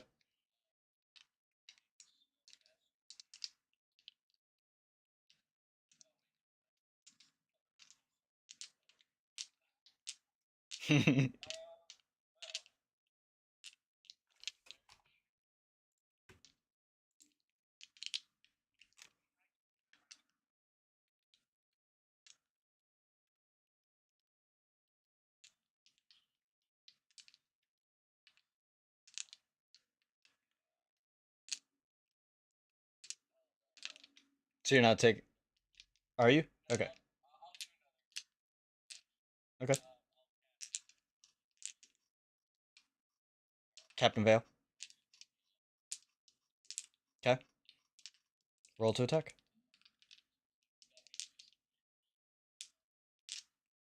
No.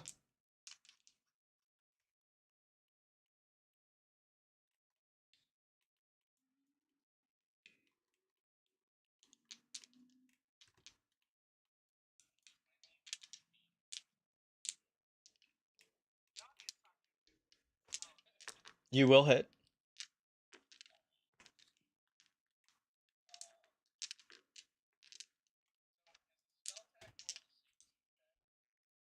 They're the same thing, essentially.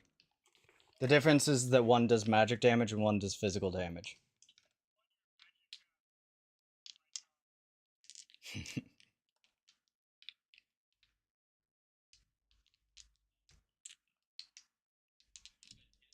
Yeah, it hits.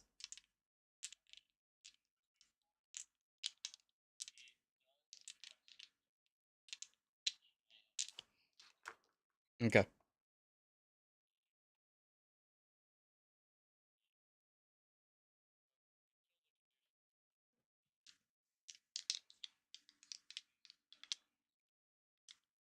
No, I have a, as a DM, I have a specific way of removing conditions.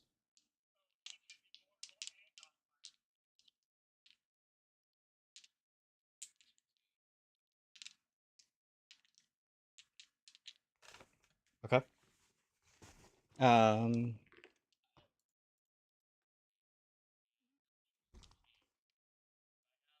He's going to spend an armor slot to reduce that damage.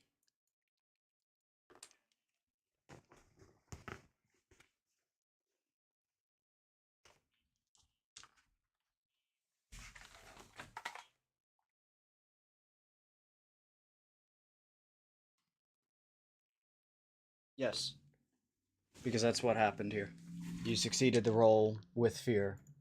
So you do an additional damage, so you'll take an additional damage.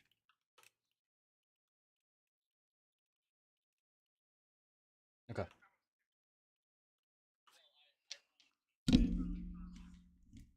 Okay. With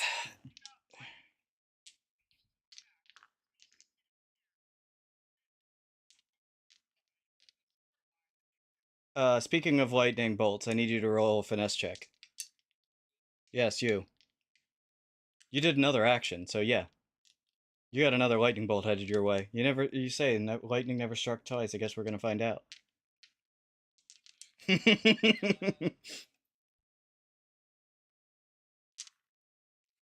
Oh no. Well, fear doesn't matter. Well, I rolled low too, but it's still over a 3. Therefore, it appears that lightning does strike twice. You'll take 13 damage. No, he is not. He's still in the same spot that he was. You'll take 13 damage, so whatever that is on your threshold.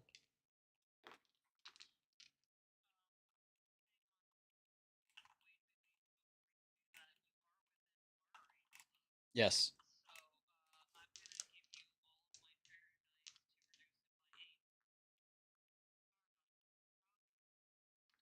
Okay, so you would take 1 damage then, but if you use the armor slot, you won't take any damage. So then you'll take no damage. You manage to block the lightning bolt. However, in the meantime, because there was a roll with fear, it is now my turn. I am going to start off by spending 2 fear to clear the conditions on Captain Vale. And then I'm going to spend my last 2 fear on each of these guys.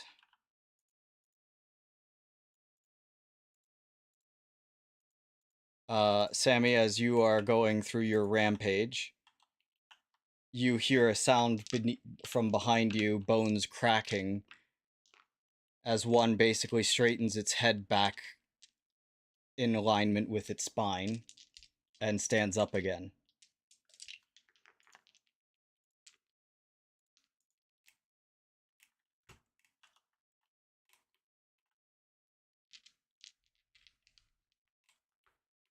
And the other one also readjusts a few pieces that got knocked out of place by getting smacked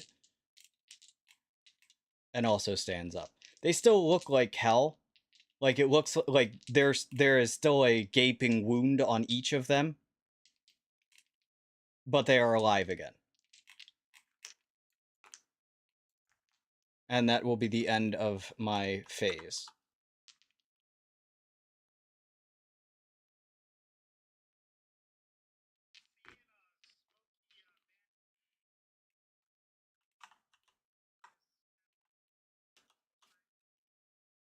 Okay?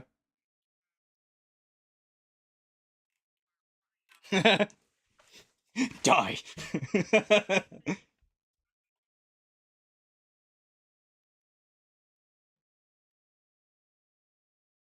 Okay. You.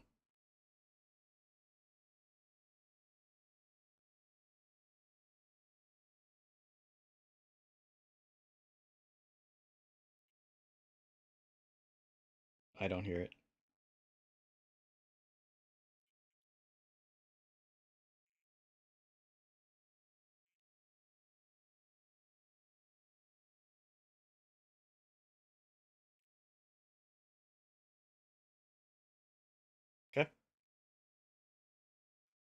Please roll a finesse check.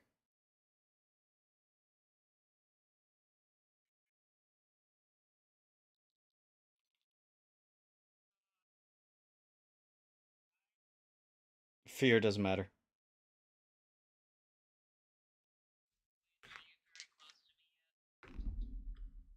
Um, not very close. You are close though.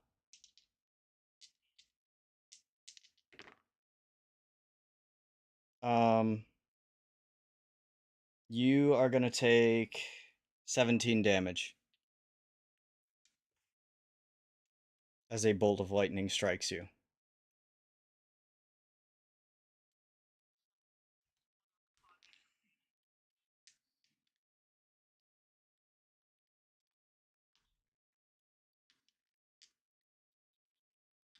Yep.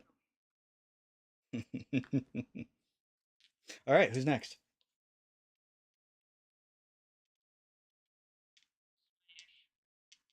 Okay, roll to attack.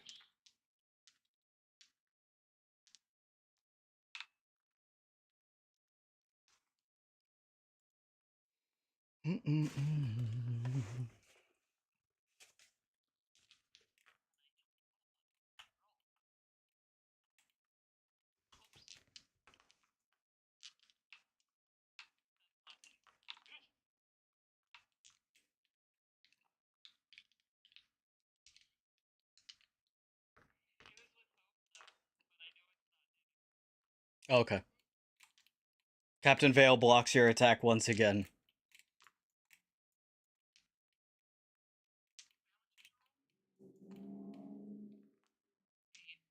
Please roll a finesse check.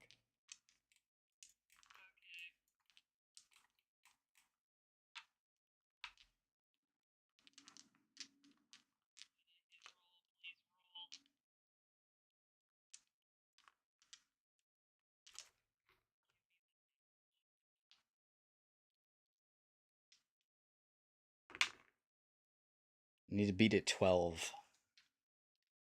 Oh.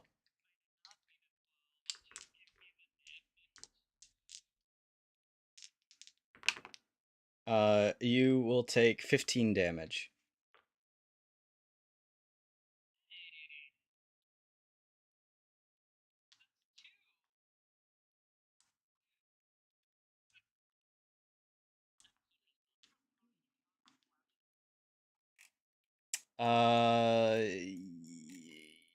It depends. I have to double check that.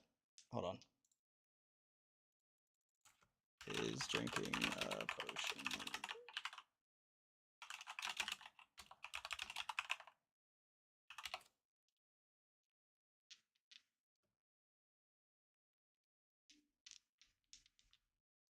No, you can do that within your free action. Unless it's a difficult situation. Okay. That's fine. Who's next? Syziggy. Syziggy. I don't think you have gone in a while.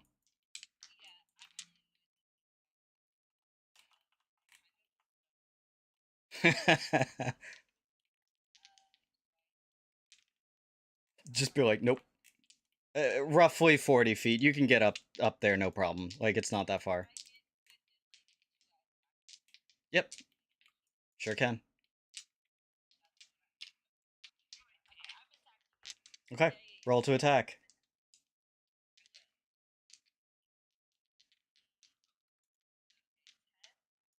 That does not. As he literally... That... No. Just barely not. So, like, he's basically just parries, Jeffrey, and then you go to attack him, and he barely gets his blade up to block your attack as well in time.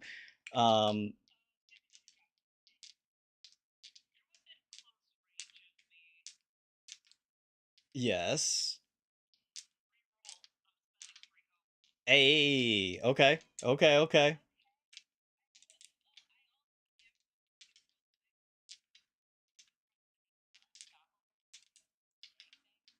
Okay.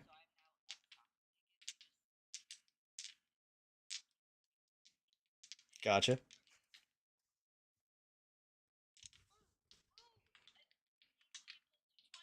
That will hit. So, where he did parry uh Jeffrey's blade, Jeffrey in the last like effort of it manages to push his blade far enough out of the way, which leaves you an opening and which gives you the room to attack. Roll damage.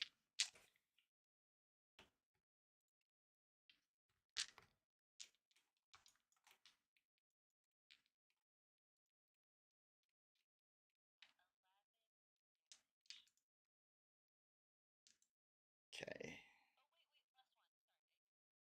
Okay. That will push it above, or push it up one more threshold, so...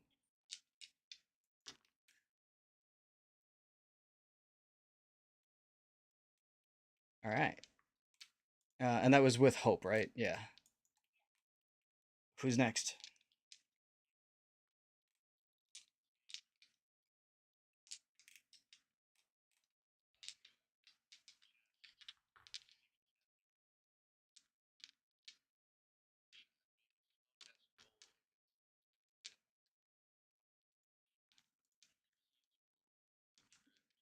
Dude, he's in melee range. Yes. Oh. Yes, he is within far range. Far range is like 60 feet.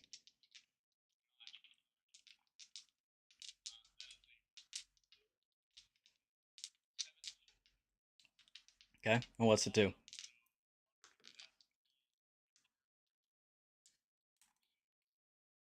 You're doing that to... Oh! Okay, got it. Okay. I was confused. I was like, wait, what? No damage though, right? It's just the effect? Okay. Understood.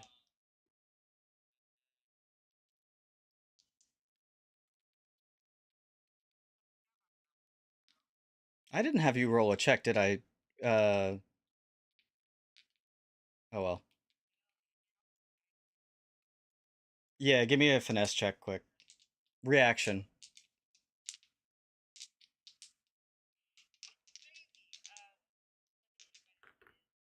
16. I rolled a 15, so you're good. It comes close.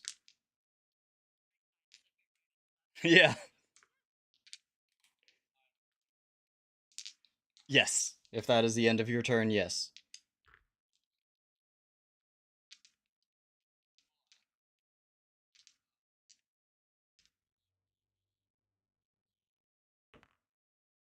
You will get struck, but continue your turn.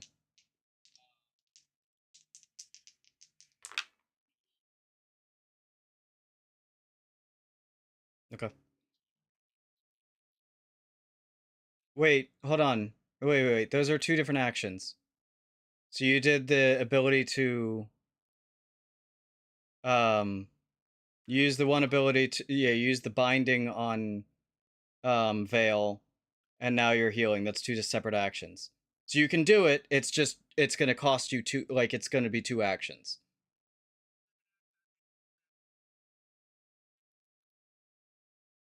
Right. Again, you can do just typically. Yeah.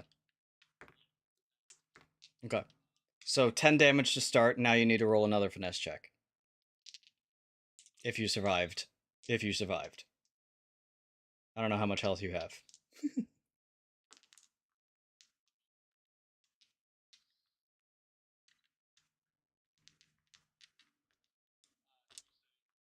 10 damage.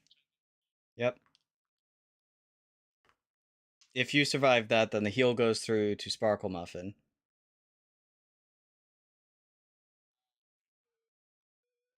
Now roll the... Well, you're probably missing a lot more than that. Yes, you can't heal yourself, right? Okay.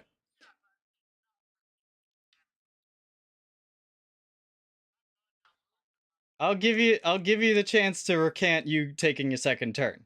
So you don't invoke Tempestuous Wrath again.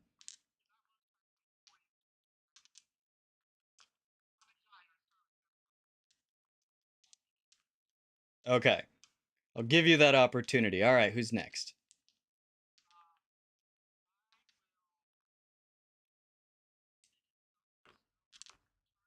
Okay.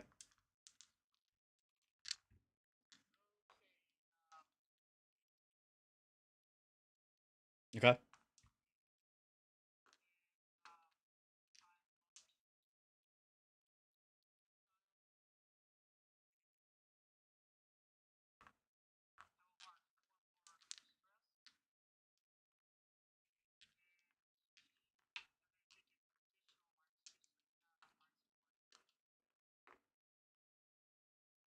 How much damage?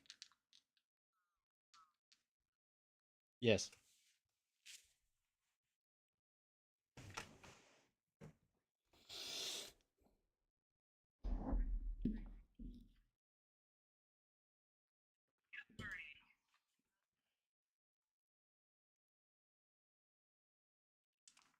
Okay. Ironboot goes down. Or Captain Vale. He loses consciousness. And in the mix of this, you see the shadowy figure from the beginning. She flashes some sort of magic, and all the people here who are of this timeline seem to not remember anything of seeing you all or the ethereal creatures. You um yeah. She's like, let's be real. So as you guys are basically pulled away from the scene, you see the final effects. Huh? No. You see the final effects of basically what happens. The crew rushes the castle. Darius ties up Ironboot. And as Ironboot is coming back to, his leg is tied to a cannon. And the cannon is strewn overboard, drowning him deep beneath the waves. However, as the ship sails on past and comes out of sight, a figure appears in the sky above the waters.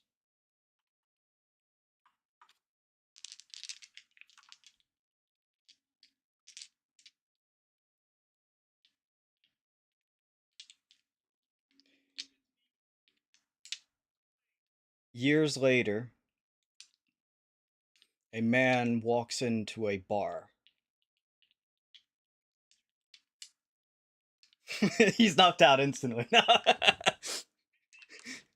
No. A figure missing a leg. Missing an eye.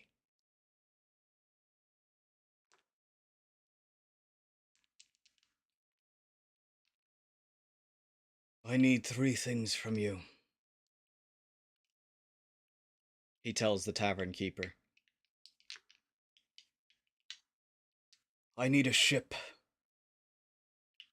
I need a crew. And I need a new leg.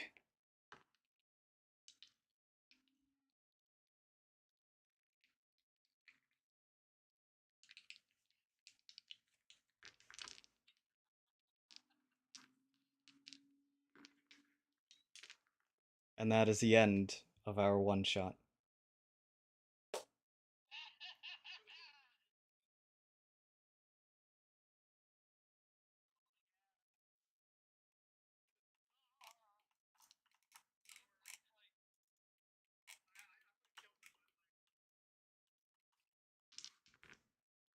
Yeah, you guys were not going to finish him off.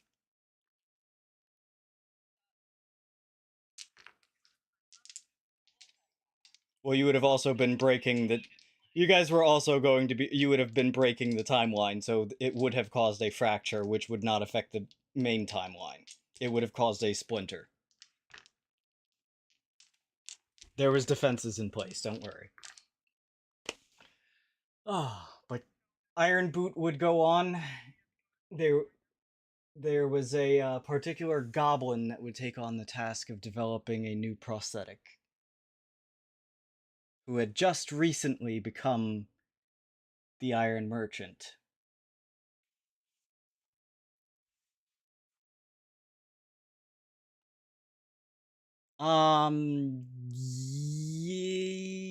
Yes. So more than likely, your character actually did come from this timeline, or a variation of this timeline. If you knew Kraz, even in his older years, like, you may be a character that's maybe like 40 years from now, right?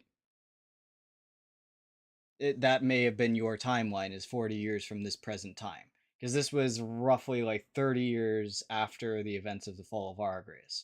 So Sparkle Muffin may be a character that's like 10 years in advance. And it may just be that variation of Sparkle Muffin, or the Kraz that you know may have been one who was born significantly earlier. Like, the mirrors can work in many different ways, and that's why I said it was a very unspecified time that you came from. Like, it could have been that, but it could have also been, because of the way that time works in this world, it could have been a different mirror where where things happened earlier or later. But yeah, that's Ironboot's backstory. And why he has a deeply seated hatred for Darius. Obviously, in the real world, like in the real like timeline, it wasn't you all who took Ironboot down; it was Darius. But um, obviously, like, if I had an NPC doing everything, that would have been a really freaking lame one shot.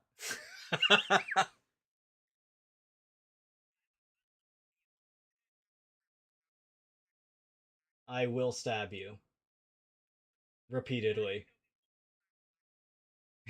And I will turn PvP back on and press right click. Oh, it will kill you still.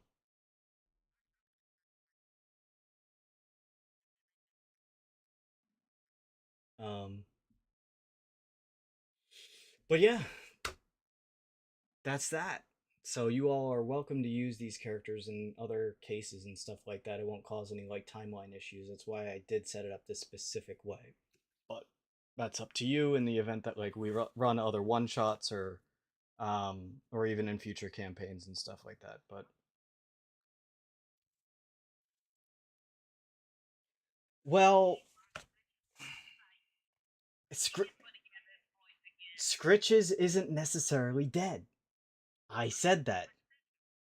But you got some stuff to do in the main campaign, if we ever run the main campaign, for that to occur.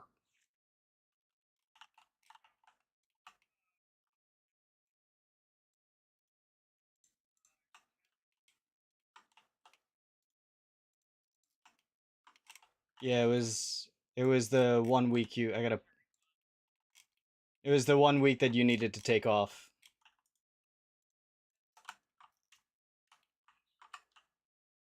Fun, fun. I need to put Darius back now.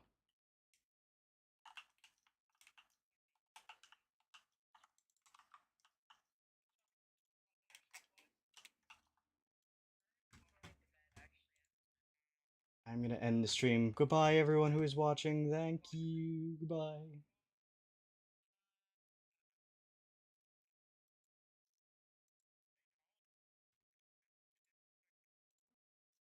I mean, to be fair.